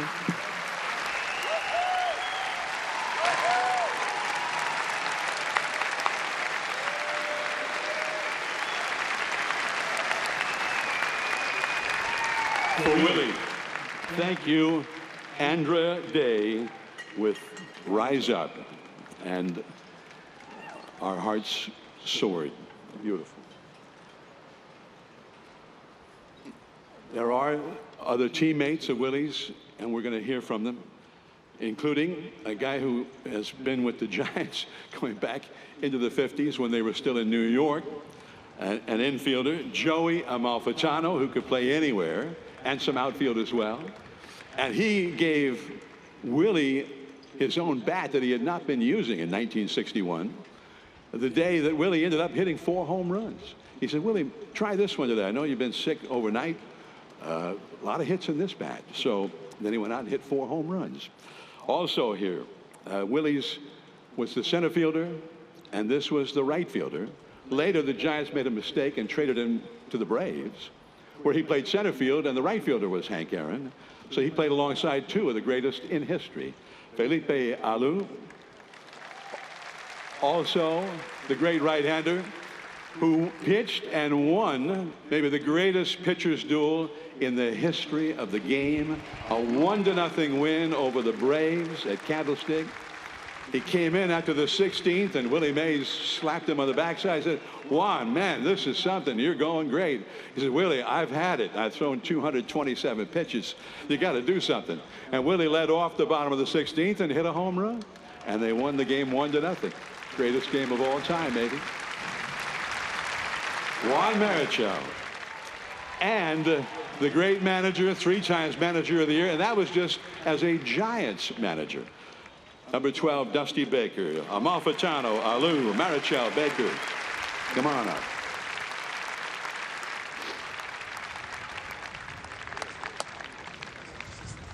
And nobody else in that game. Okay. Yeah, I'm going to walk it.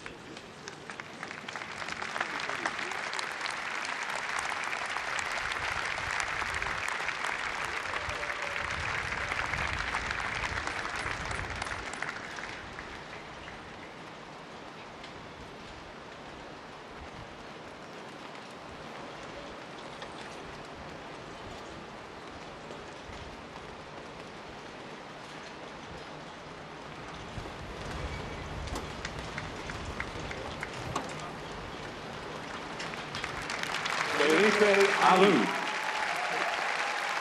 Hey,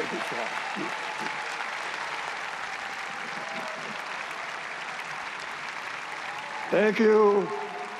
Thank you very much. Thank you. Larry Bear, thank you for inviting me. I'm doing this for Willie. 2 days ago, I was questionable.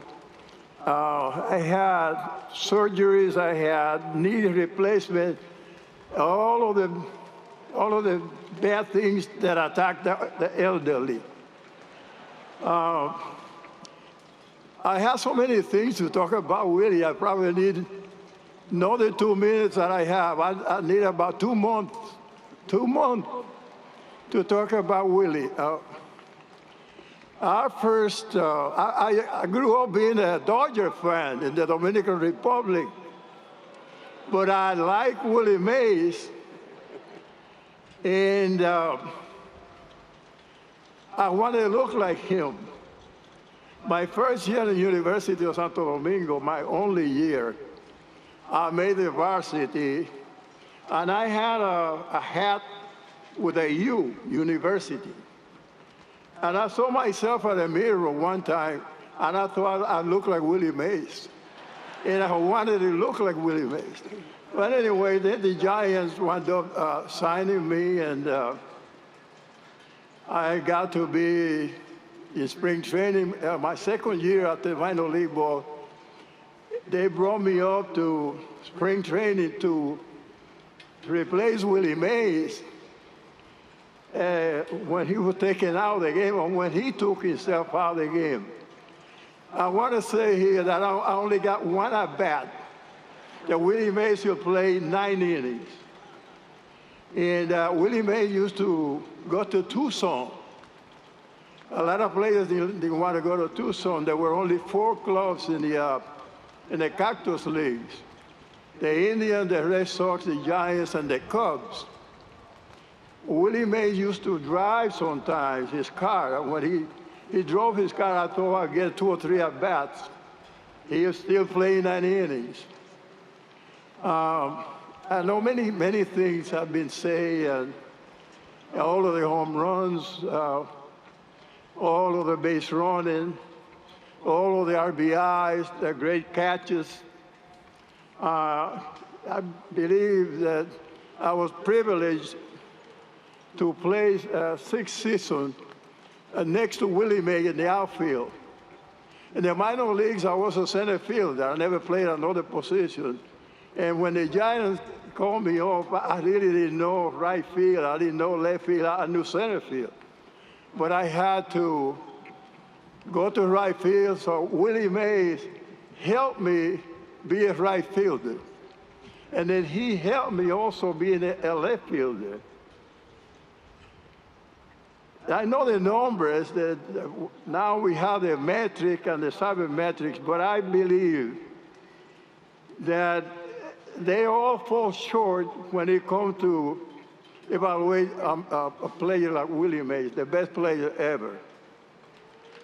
Willie Mays was the best base runner.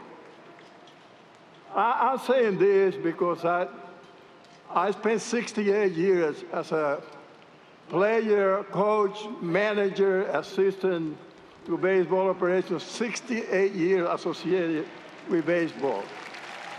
And I played with 15 Hall of Famers in different teams, including the Giants.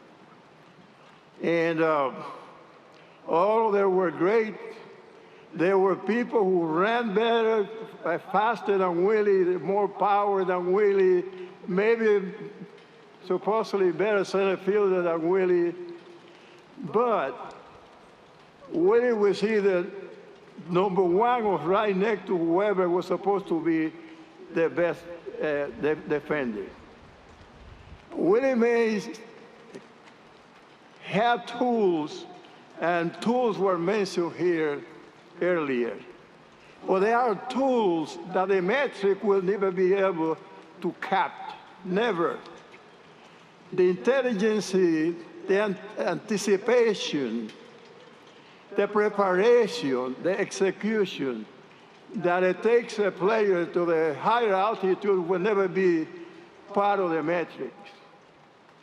I saw Willie, I didn't see, obviously, Willie never played in this yard, but I played with Willie at the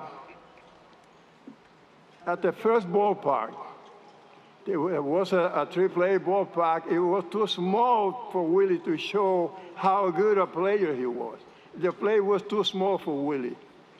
But when we moved to Candlestick, it gave people and gave me all of the younger players that were not in the kind of player that Willie Mays was, because he had the plays to show all the instinct and his defense. He used to catch the ball that was catchable here, he'll catch it. But he will dive left or right, he'll crash into fences to make the play. He would charge the ball and throw runners out. And last, I want to say that Willie used to take infield every day. Willie Mays used to take infield practice every day. And I asked him one day, how come you take infield? He said, well, there is preparation, because I see how the shortstops, he used to take at the shortstop, how they come in and how they throw a guy out at first base. I like to come in without dropping the ball and throw the guy out at the plate. So this guy was a perfect defender, perfect base runner. It was Joe Torre mentioned that he didn't need a coach because he was a coach himself. And Alvin Dark, one time when he took over as a manager of the Giants, he named Willie Mays captain of the team. And I said to myself, well, captain of the team, he's been the captain of the team before. Willie Mays should be named general. He should be the general. So this is it. I think I finished my time. Thank you very much. Okay. Oh, yeah, give me that. Okay, manito, no, déme la. Okay, well.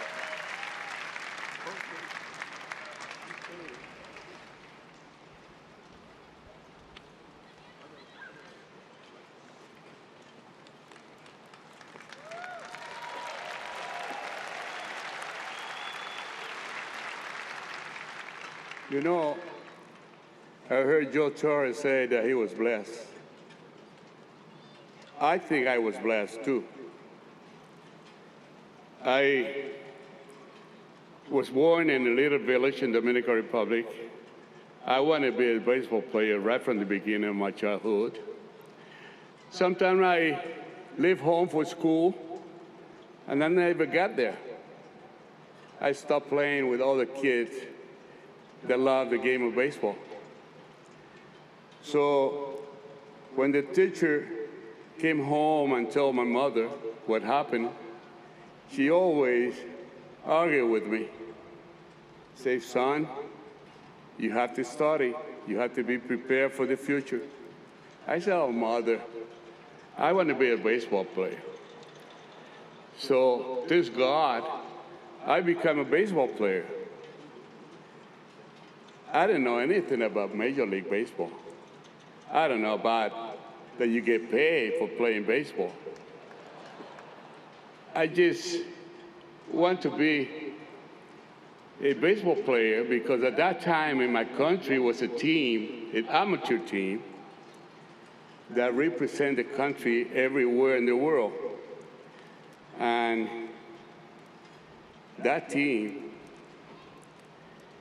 died in a plane crash on January 11, 1948. And that was hard for me to take it. But thank God, I became a baseball player, and not only that, I became a member of the San Francisco Giants.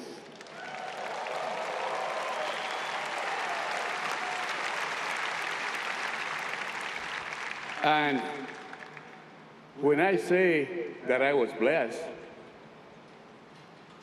I was going to play in the same ground, the same field, with the great Willie Mays. To me, that was the biggest things of my life. Playing with Willie Mays, he's going to play behind me? Oh, my God. That was a bless. So I prepared a little speech for today. And it says, it is difficult to find the right words to express the pain and sadness that we feel over the loss of our beloved Willie.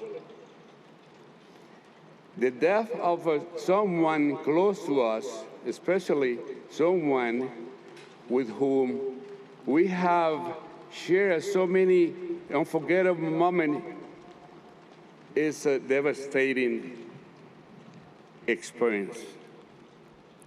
Willie was not only the most spectacular player of all time, but also an incredible person who was always there to support and motivate us. His absence leaves a void in our heart and our team that can never fill it.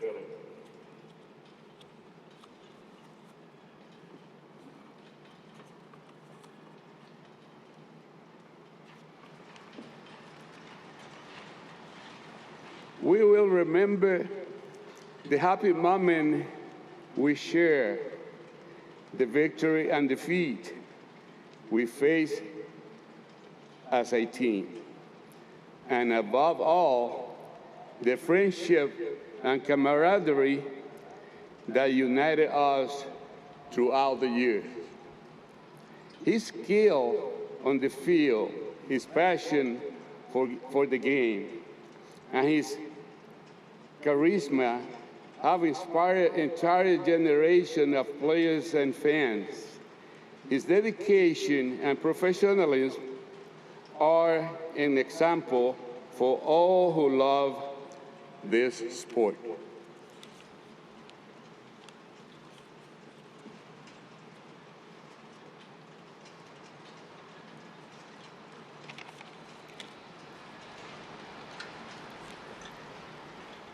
His legacy as one of the greatest players to ever play the beautiful game of baseball will always remember with love and respect.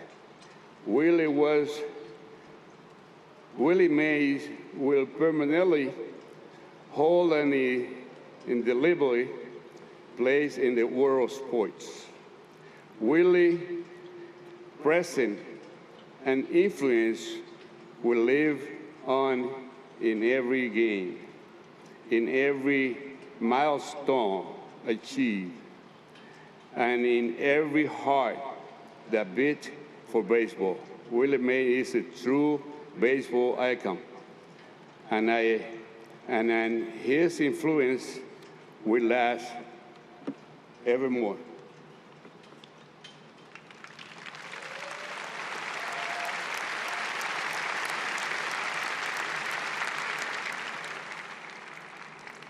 Let us continue to admire and learn from his example, valuing the greatness that he has contributed to the sport we so love. Rest in peace, Chico. Your spirit in baseball forever remains. Thank you very much.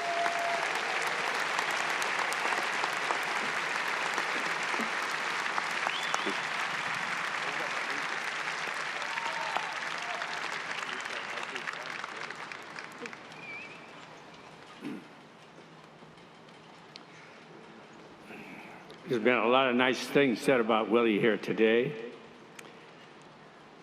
I was fortunate enough to be a teammate of his in New York at the Polo Grounds and also here in San Francisco. Joe, you did a good job of critiquing him.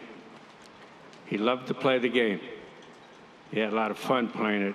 When you're that good, you do have a lot of fun playing. Larry, I could add something to what you said about he hasn't played in this field here. I would have liked to have seen Willie play center field here. Because right center field, with him playing center field, it might have been called Death Valley. Again, I was very fortunate to see him perform in a lot of games. He did a lot of memorable things. In my mind, the baseball fields that he played on, it was his stage. And he was quite a performer. Batter's box, he had a style. Running the bases, he had a style. Center field, he had the catch, a style. I got to see, along with Felipe and Juan, the four home runs in Milwaukee, which John mentioned. I got to see the catch. I was in a bullpen in the Polo Grounds. When he tapped that glove, he had it. I thought the miraculous thing was when he threw the ball back into the infield to keep the double play in order.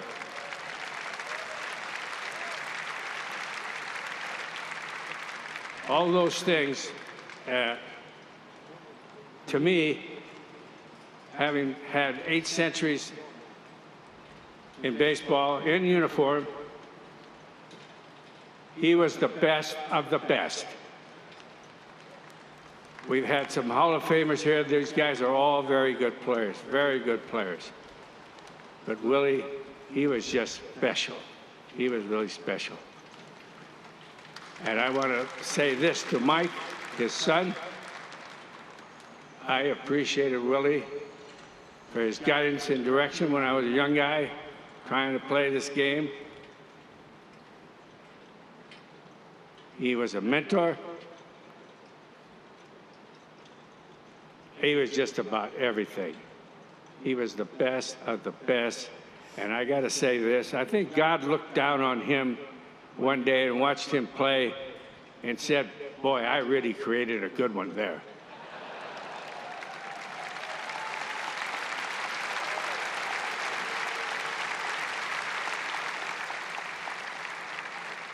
And I just want to personally thank him. I know he's looking down on this thing today. I know that because I'm a believer and I have faith. But this guy just had a style. I said this and I'm repeating myself, but God, it was beautiful. And again, this was his stage. If there was a script, he wrote it. Thank you.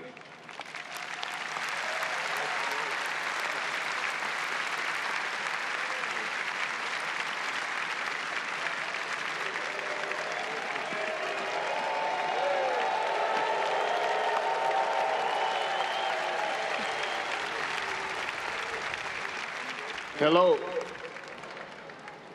I came in this game very young, and I was always the youngest on every team that I was on, and I'm still the youngest of these guys.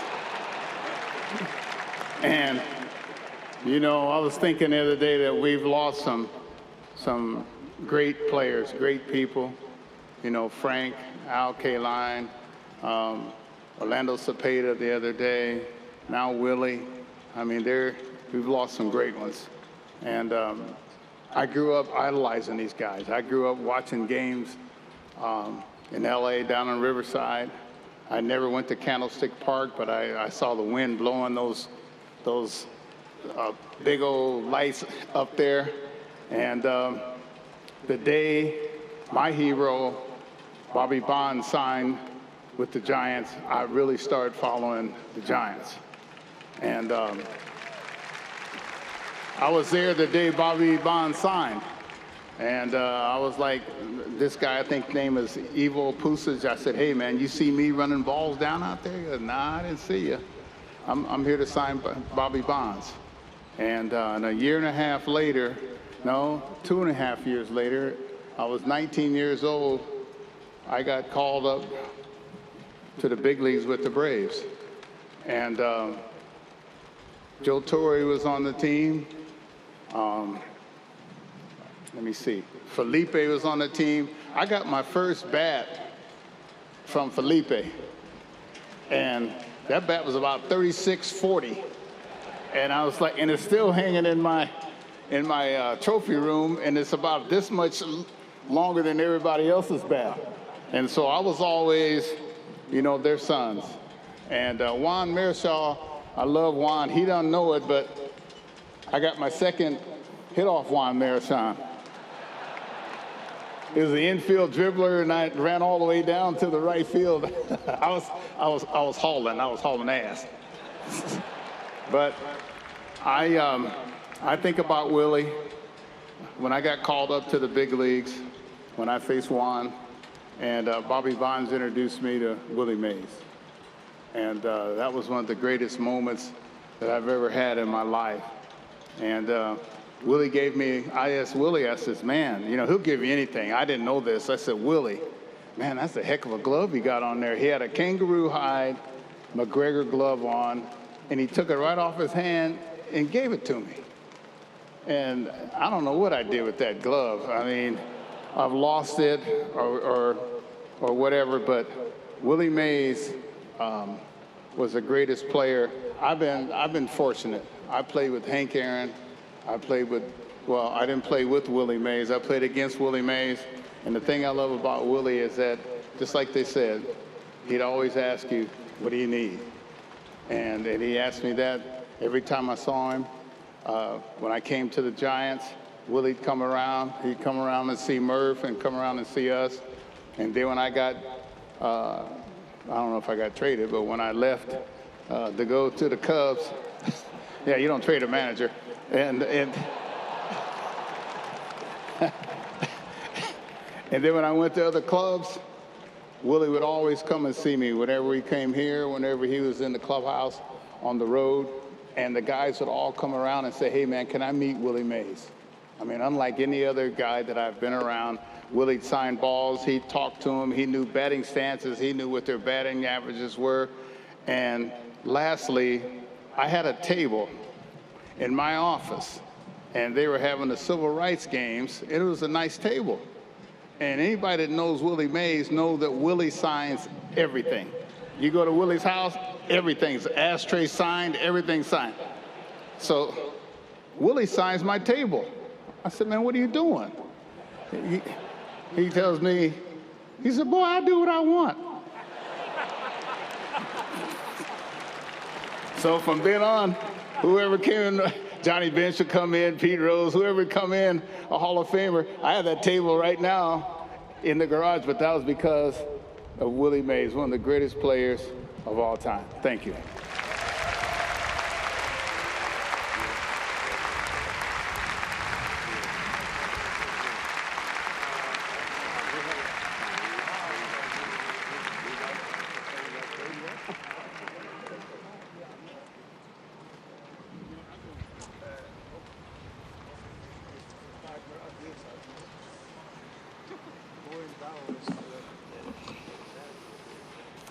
Joe Amalfitano, Felipe Alou, Juan Marichal, Dusty Baker.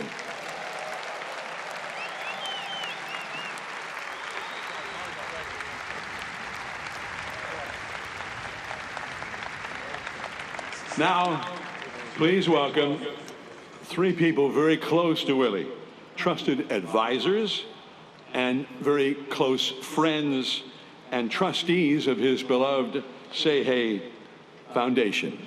Please welcome Malcolm Heineke, Ambassador Jeff Bleish, and godson, Dr. Phil Sadler.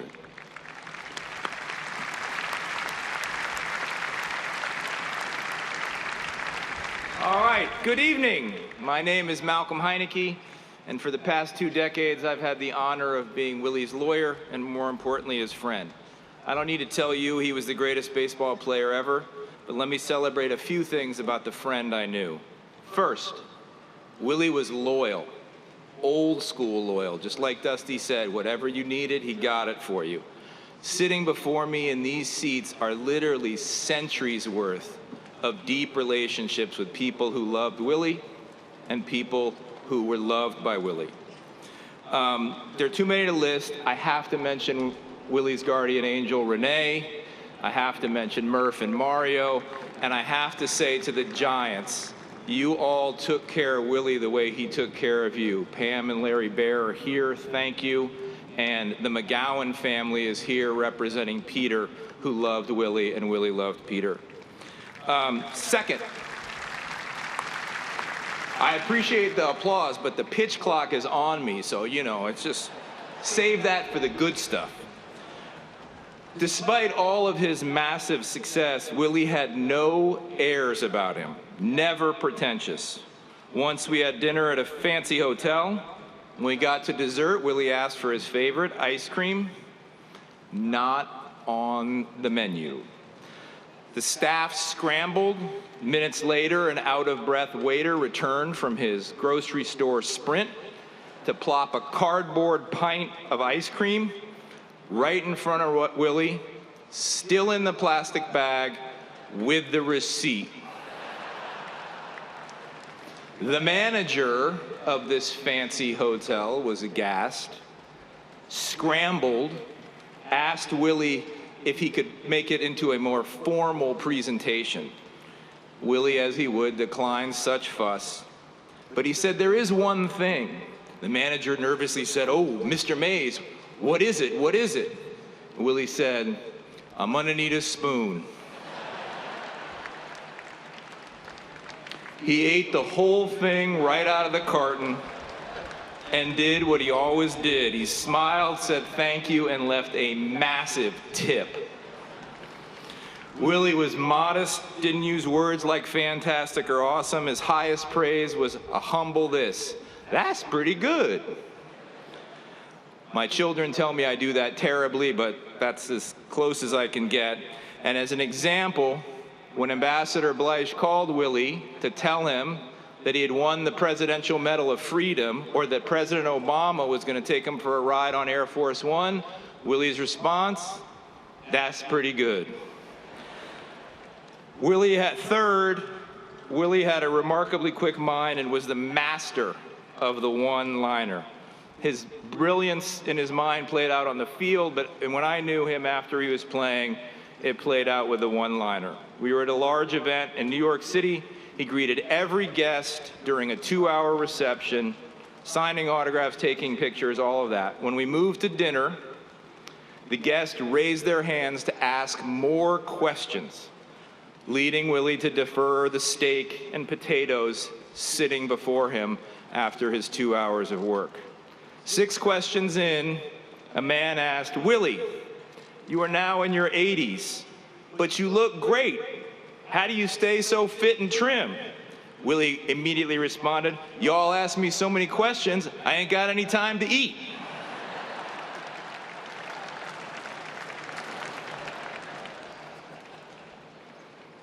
Thank you.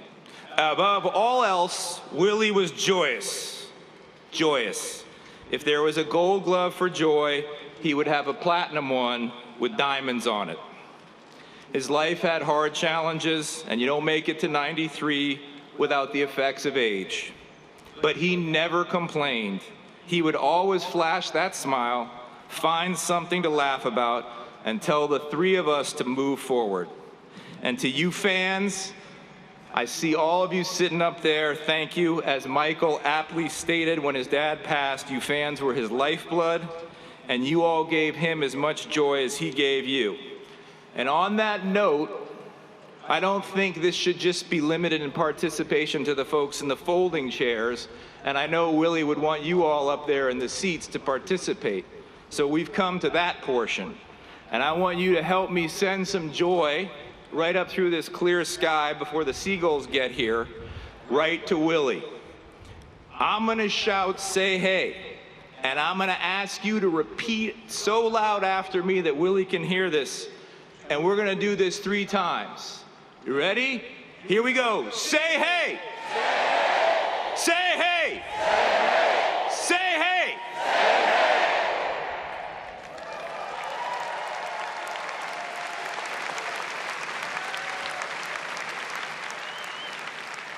You know what that was?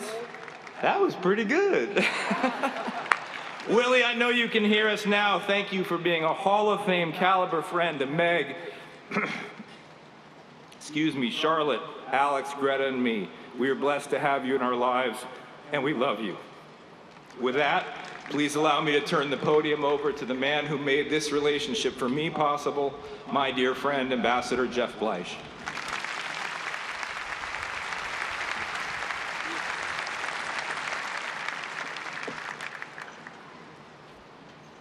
I'm Jeff Bleish. The only people who have to call me ambassador are my kids and Malcolm.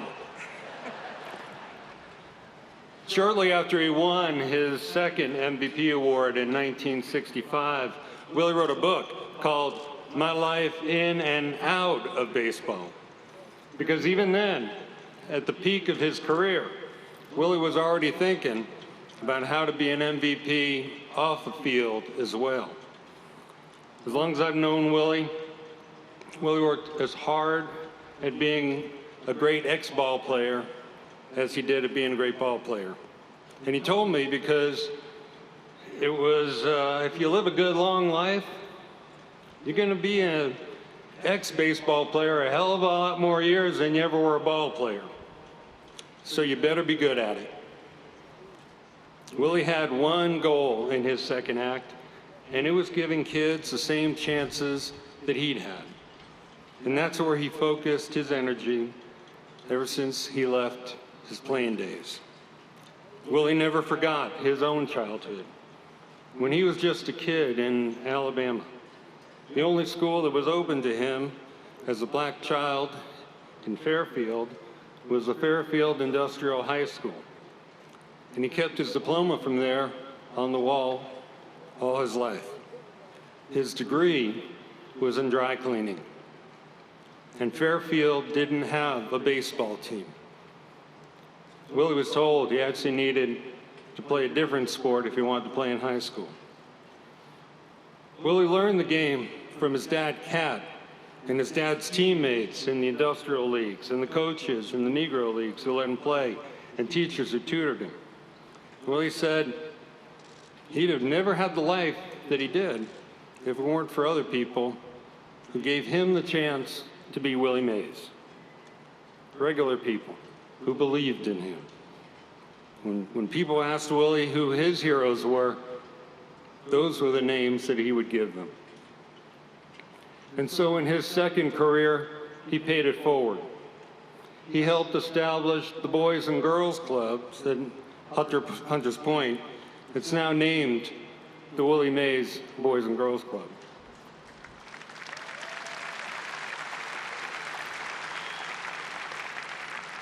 He rebuilt ball fields from Fairfield, Alabama to Richmond, California.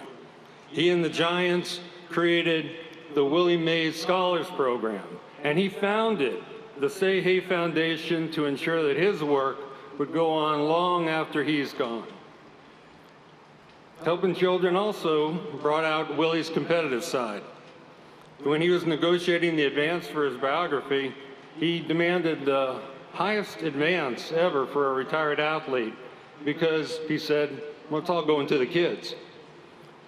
And when he had a lifetime contract with the Giants, after Larry Baer became president, he went back for a bigger one. I remember Larry saying, it's a lifetime contract, Willie. How many lifetimes are you having? And Willie said, well, it's for the kids. And so Larry said, okay, we're going to give you a lifetime extension. Live a long life.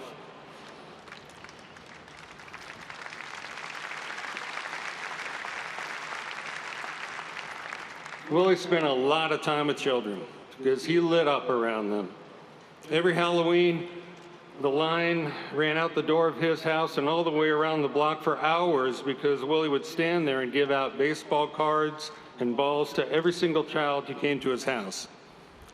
And then he also visited them where they needed him the most, in hospitals and youth centers and in shelters. Now Willie met every president, met the Queen of England.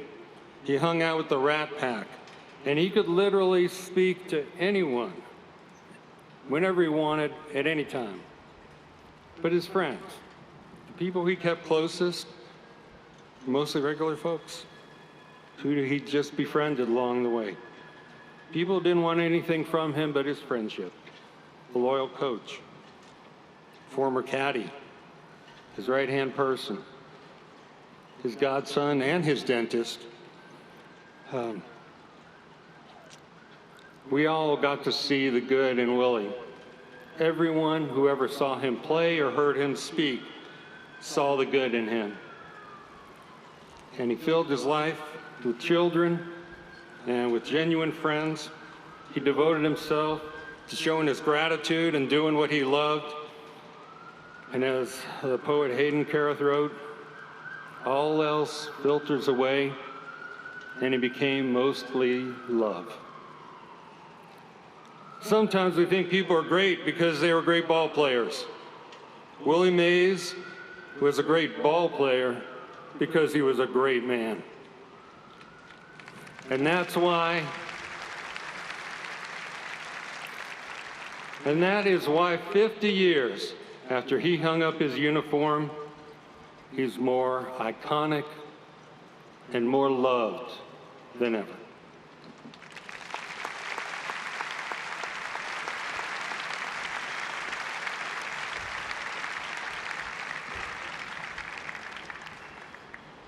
I think I'm going to change the tone a little bit. We've been talking about Willie Mays and baseball and all his things he's done, Hall of Famers. But I want to make a little change here. I want to talk about family and fatherhood. As I was introduced earlier as Willie's godson, yeah, I am his godson, so is Barry. As you can see, I'm not clearly see, I'm not athletic. Barry is, and Barry did what he did, and Barry's who he is because of what Willie did, put into Barry, and the achievements Barry has. But what I want to share with you is about Willie, his family, and fatherhood. As a kid, my father and Willie were best friends. Willie knew my father back in New York. When the Giants came to San Francisco, Willie was one of his close friends, and Willie was literally our family friend. My father and mother would invite Willie over every Thanksgiving for dinner. As we grew up, Michael, Eric, my brother, my mother literally dressed us alike. We would come to the games in Candlestick, and we were kids. We weren't really going to see the game. We knew that we could go to the game, and in the locker room, Murph had hot dogs, chocolate candy, sodas. So when Willie was playing baseball, we weren't even in the stands. We were in the locker room, getting in trouble. On the weekends, when Willie played away, Michael was at our house. When he was in town, Eric and I were at Willie's house, getting in trouble. And literally, we got beat. We did stuff that was not really cool, but imagine this, getting a spanking from Willie Mays.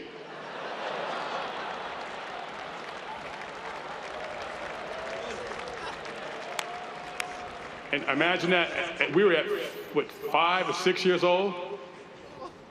I am now 64 years old. We still fear him. There were times when Michael and I were at the house, and one night was Michael and I, it was about 3 years ago. It was Michael, myself, and Willie. And he went off on us about some stuff that we should have done and we didn't do. And it wasn't, I mean, we're grown men.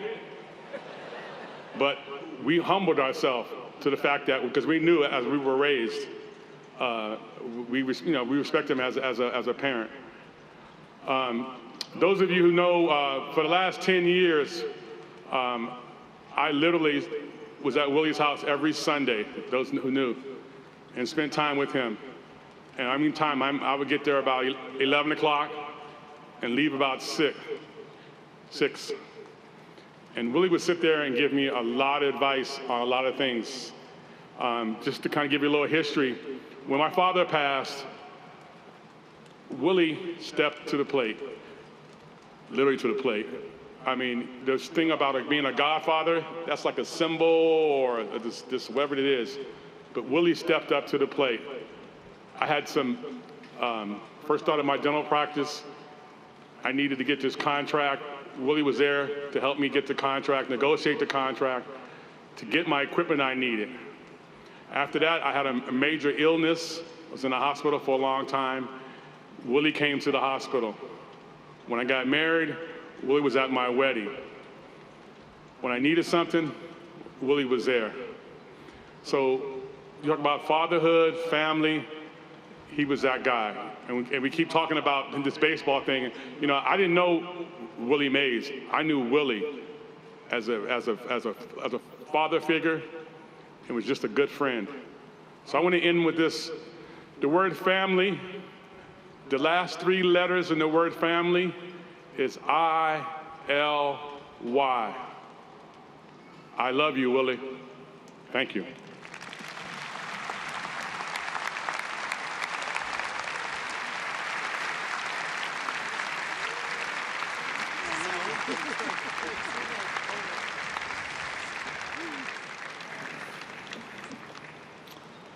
Mr. Heineke, Ambassador Bleish, and Dr. Sadler, thank you so much.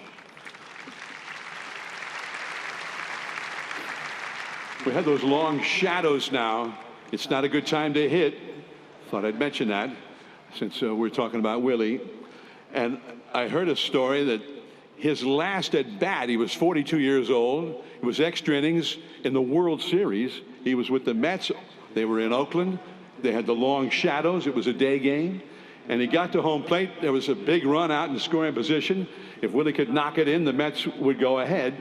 And he said to the Oakland catcher, Ray Fosse, with Raleigh fingers, a future Hall of Fame closer on the mound, he said, man, this place is brutal this time of day. If he throws me a fastball, I can't see it. It's a nightmare. Is it always like this? Anyway, he got in the box. Fosse apparently called for the fastball. He got a fastball, boom, right back to the middle, base hit. And what proved to be the winning run scored for the Mets. The last at bat in the great career of Willie Mays.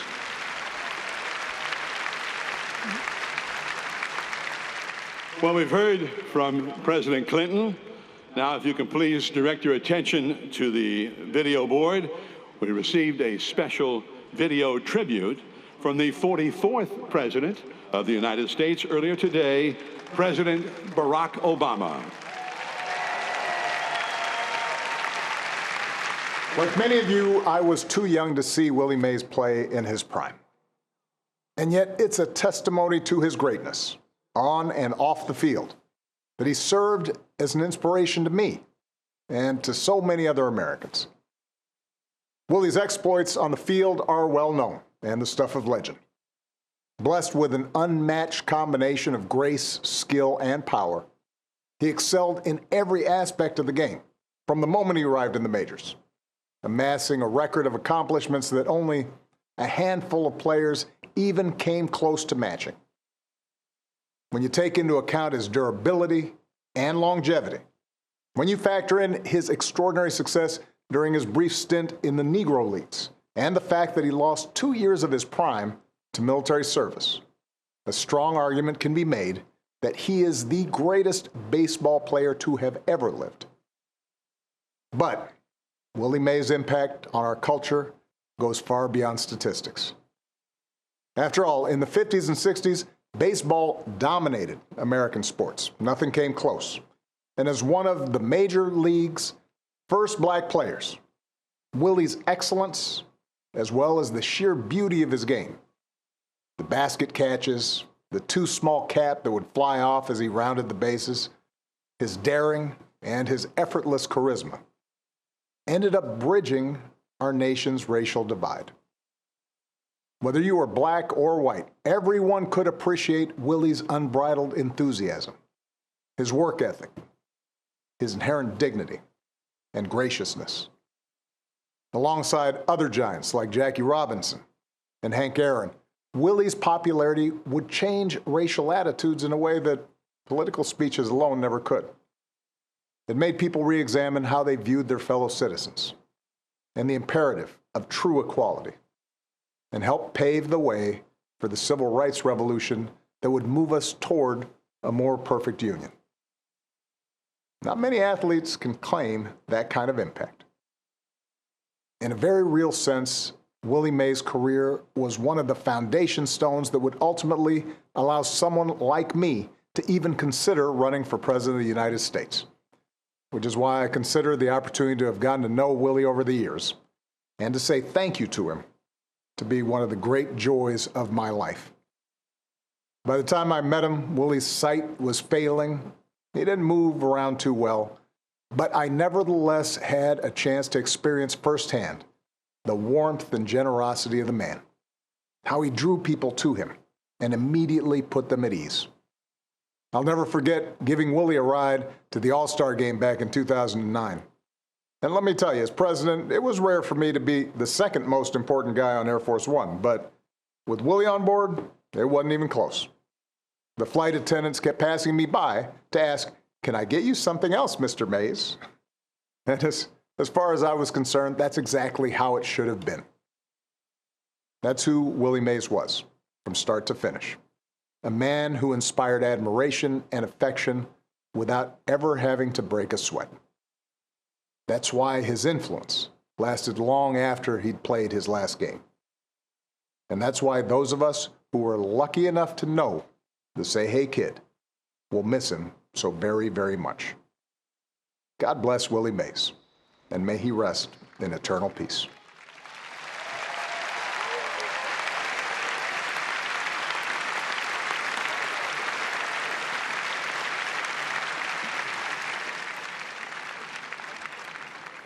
After Willie hit his 500th home run, which beat the Dodgers, by the way, here at this beautiful ballpark, the next day he was in Murph's office before the game, and Barry Bonds, his godson, was there with Willie Mays. And he kind of said to Willie, he says, you know, they keep asking me about Babe and Hank Aaron and breaking those records and whatnot. I'm only thinking about 660. If I get to 660, that'll be the greatest thing for me, because that's you, 660 home runs. And, you know, he was paying tribute to his godfather. And Willie looked at him and says, well, you got 500, man, you better get busy. You're going to 660. It was one of the great relationships, one of the great sweet things to see the Barry Bonds, Willie Mays in Murph's office before games. And it was one of the great thrills for all of us, Giants fans, Giants broadcasters, to see the great things that Barry did. Here he is, Willie Mays' godson, number 25, Barry Bonds.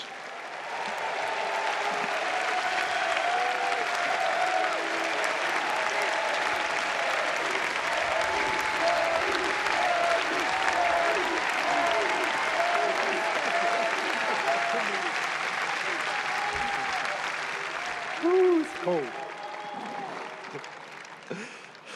Be careful what you wish for going on toward the end. Oh, well, good evening, ladies and gentlemen. And thank you all sincerely for coming to celebrate the life of my godfather, Willie Mays. As I've contemplated on what I'd say without crying, I think I can get through this, about my godfather tonight, there's only two words I can think of. Try to make it. And it was the same two words I thought about my father, and it was thank you, Willie.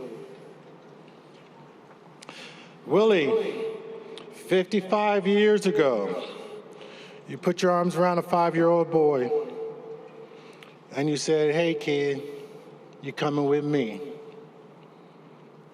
And I knew at that moment what I wanted to be, and that was a professional baseball player like my father and Willie.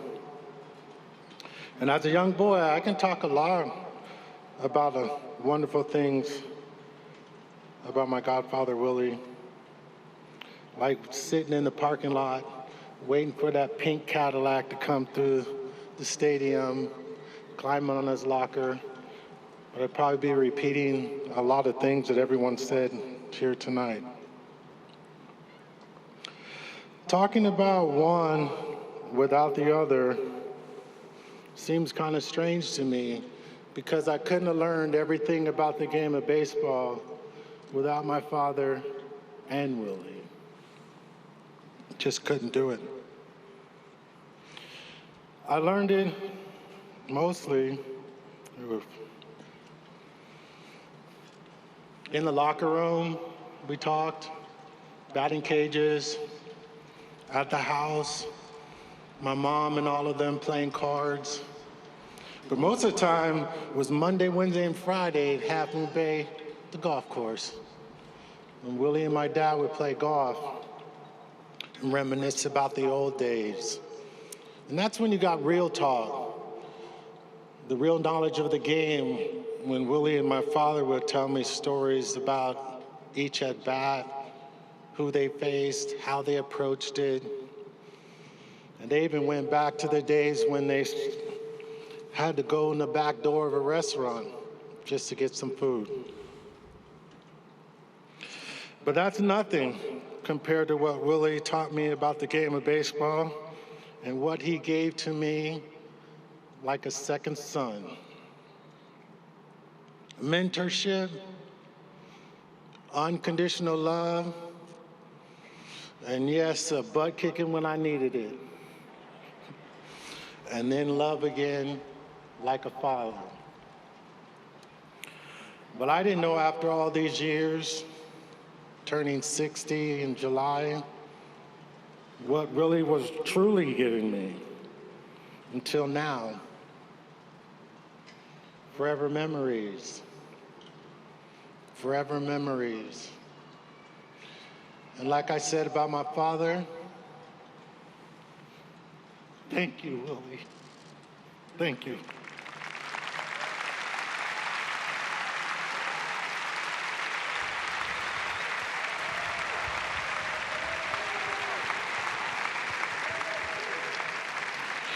Man, is it cold.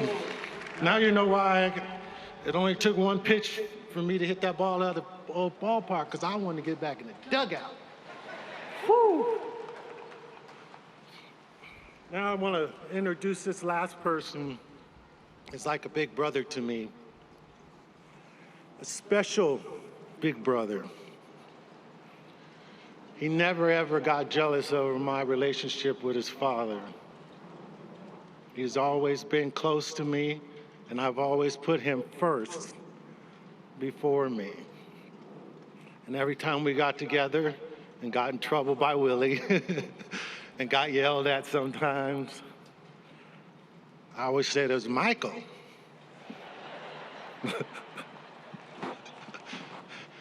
And then one more other thing too, before I introduce Michael up here. That picture you all see on the internet with Willie in the dugout with that little boy, that ain't me. That's Michael, his real son. Ladies and gentlemen, Michael May.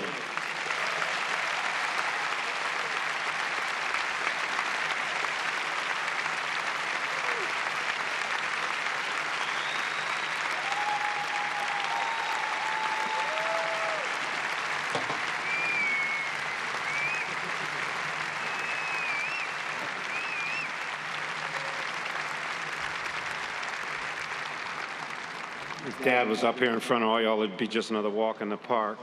I feel like a rookie facing Marichal. All right, here we go. Presidents Obama, President Clinton.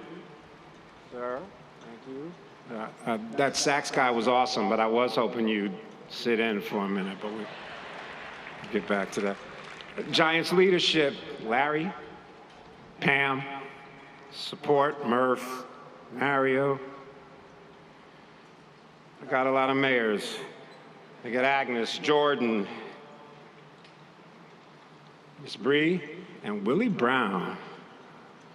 Commissioner Manford, Mr. Torrey, Pastors Bernard and Greason, honored guests, dear friends, big leaguers, great city of San Francisco, adoring and enduring fans. Your magnificent participation here today is testimony to my father's impact. Very much appreciated. Phil, as best brothers ever go, I guess you'll have to do. I grew up with that guy. Barry, seriously, may you be as embraced as I have always been by you and Pam. Because the fact is, you are the truth. Orlando Cepeda, Baby Bull, Cha-Cha. Coelho Suave, Tio, your music's playing in us all.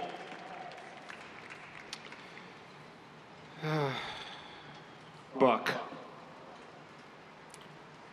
the Say Hey Kid, where triples go to die, the man they invented the All-Star game for, the guy who never met a stranger. There's been hundreds of quotes about my fathers over the years, but there's only been one Willie Mays. Dad says you play this game for the 25th guy, the one who needs the most help. And you win when 9 come together for each one. Willie Mays analytics. Factoring his chant, you can't do anything without lots of help. all these men here, Dusty and everybody, they'll tell you that's exactly how he rolled in the clubhouse and on the field. But the rest of us also know that's actually how he treated everyone. Lifting us when we were down, and yeah, keeping us on our toes as we rose. Tasked recently with channeling my inner Willie, taking the time to connect, to hear and relish in each individual's story, trying with all my heart to comfort his masses. No way I could have even attempted it without all your help. You see, as amazing everything my dad did on the field was, his ability to heal so many, his willingness to live his entire life completely exposed, touching everyone he encountered, is his greatest gift to us. Now, I know most of you have come here to say goodbye, have your closure, but for me, not so much. His presence is visible everywhere. I'm filled and fueled with pride from your continuing outpouring of love for him, honored and privileged to be passed this blazing torch, duty-bound and in good company, to help forward his mission of uplifting those most needing, one kid at a time. So let's not say goodbye, just farewell. And let us pray. Father God, we bring good news. A champion is coming your way, a giant amongst men. We ask that you continue to use him in your good works and keep your light on his ways and devotions. Lord, our hearts have never more need be filled with love and togetherness, leaving no further room for any hated division. We ask that you guide us and the generations to come to that peace and understanding through your grace and glory. In Jesus' name we pray, amen. Thank you.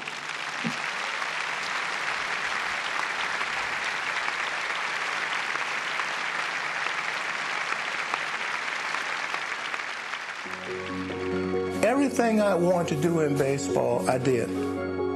I can't tell you the feeling that I have in my heart because of so many people love me. So many people have said to me, I've seen you play. I want you to meet my young kid. That's enough for me.